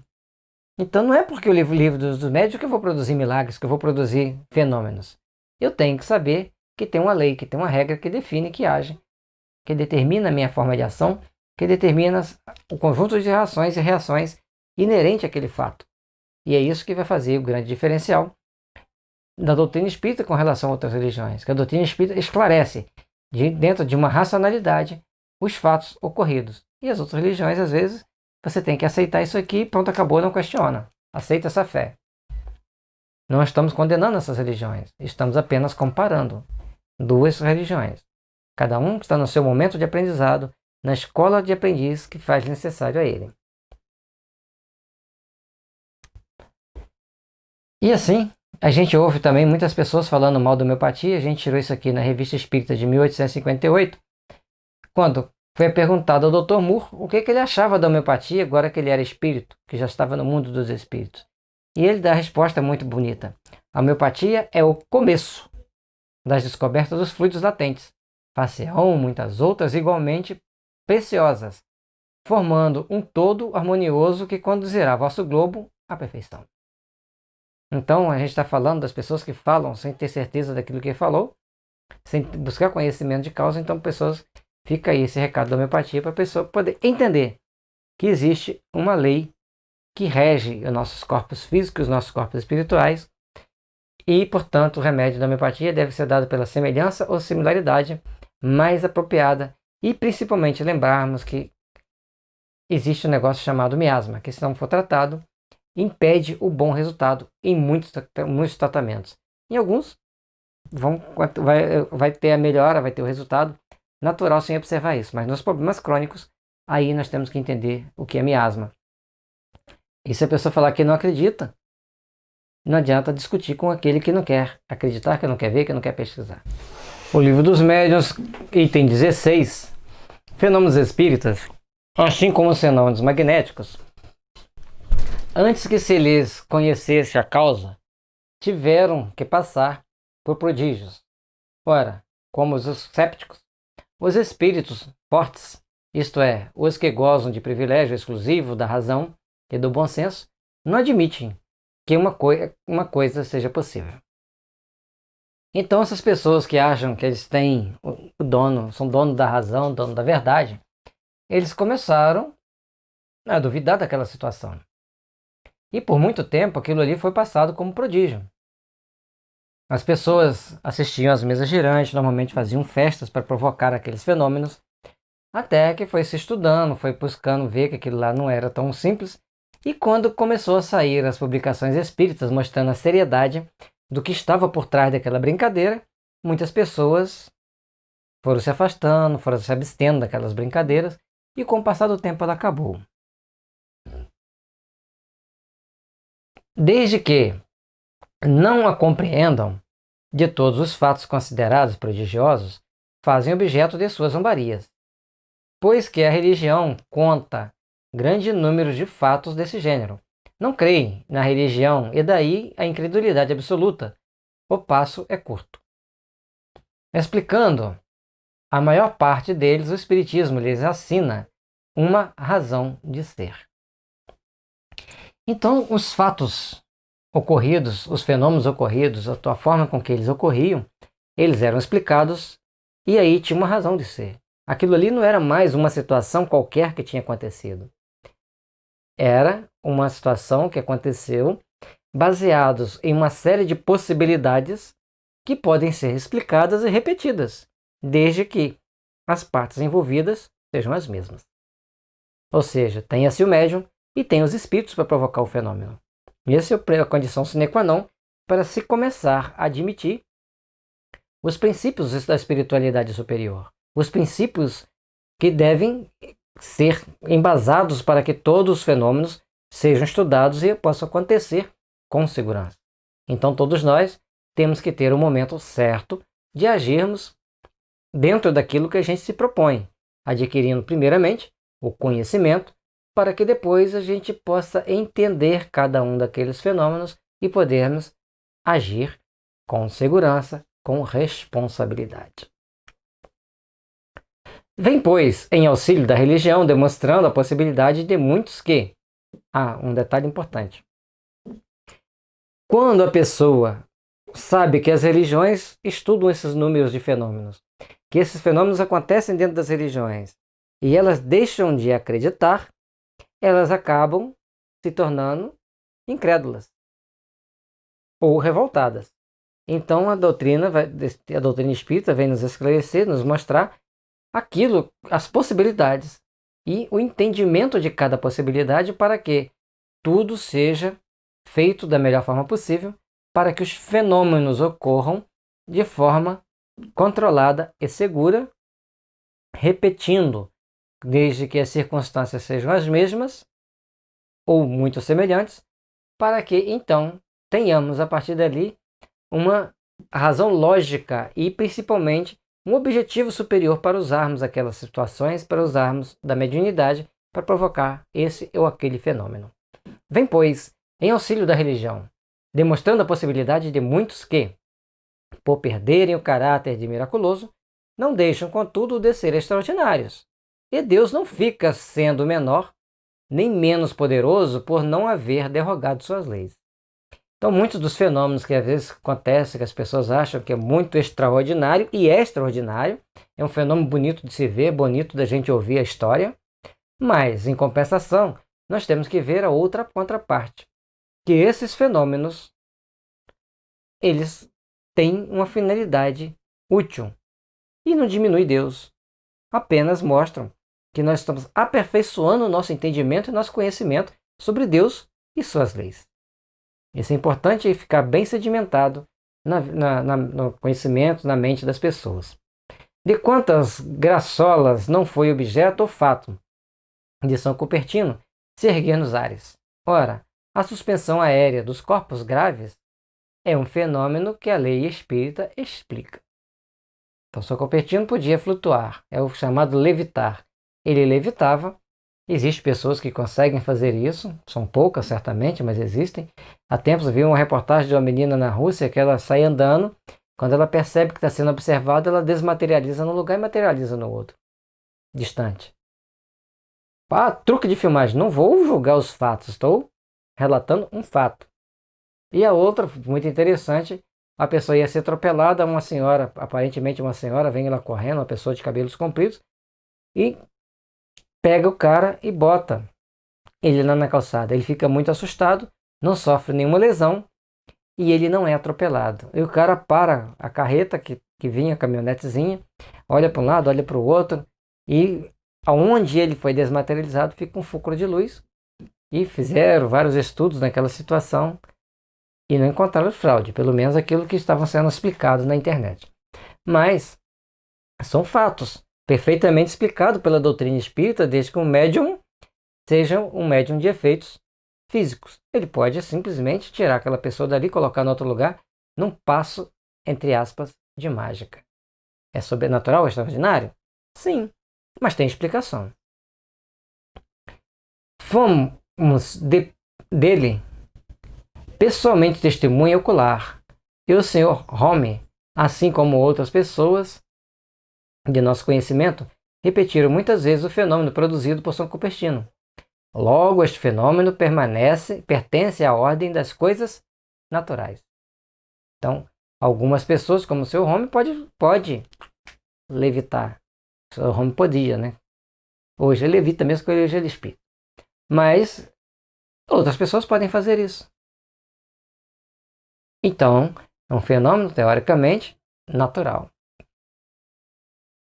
Porque outras pessoas podem fazer, pode ser visto.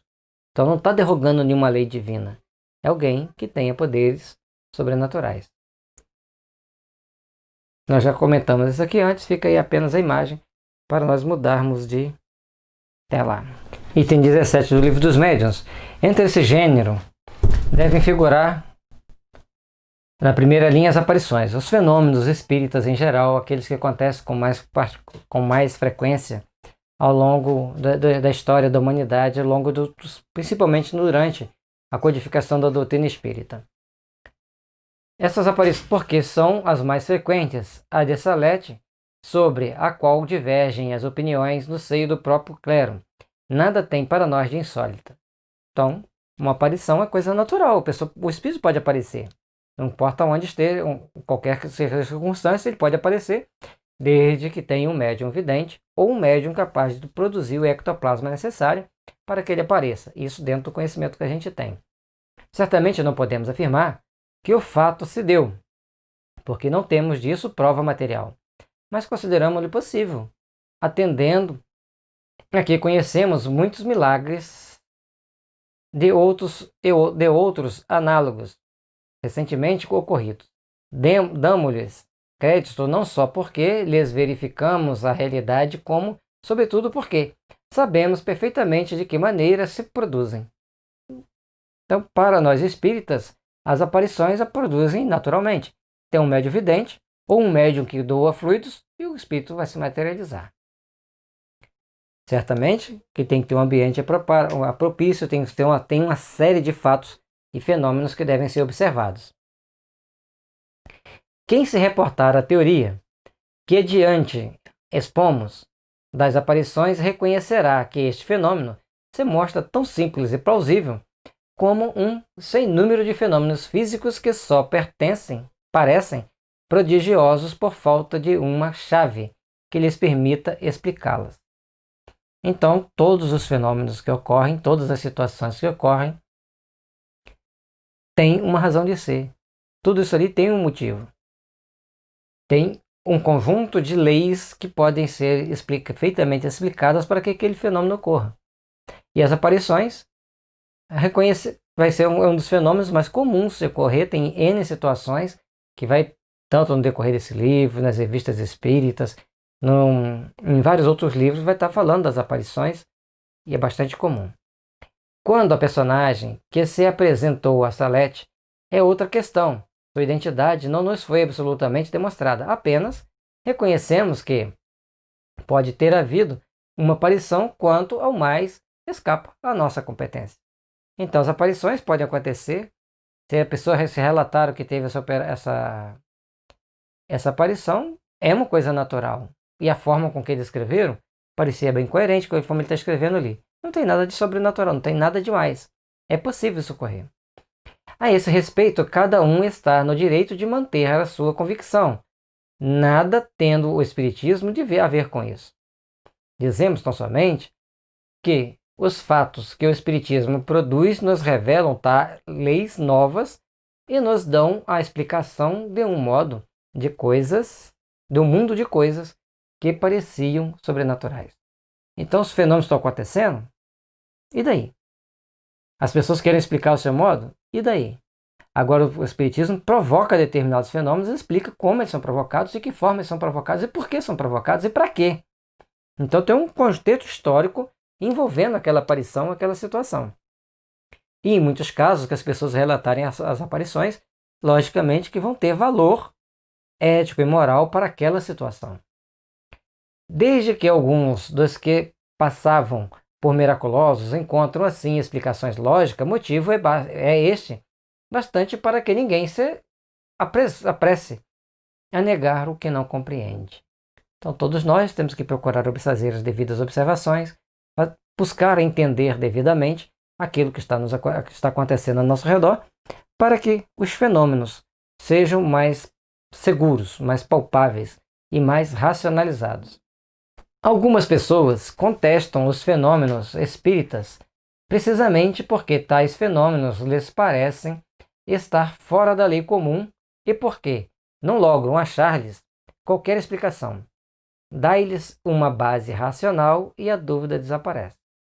Então as pessoas estão diante de determinados fenômenos, determinados fatos, e desde que ela esteja sã, em perfeita sanidade mental, quando a gente der as devidas explicações, ele vai aceitar aquele fato, ele vai entender aquela situação e vai passar a ter melhor compreensão daquilo dali.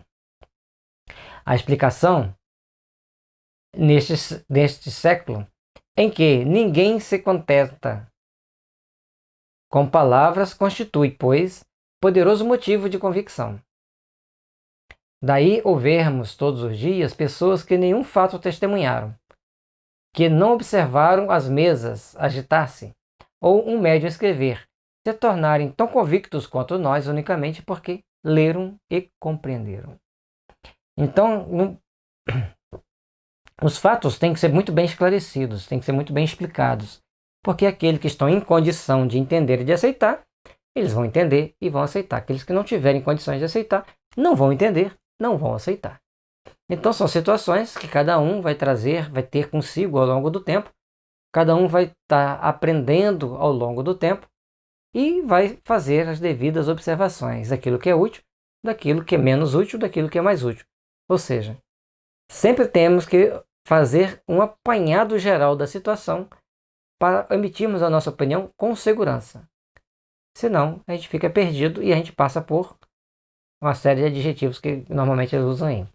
Mas o fato é que aquele que observa os fenômenos, ou que lê a lógica dos fenômenos, ele passa a ser adepto daquela filosofia, sem ver, sem presenciar.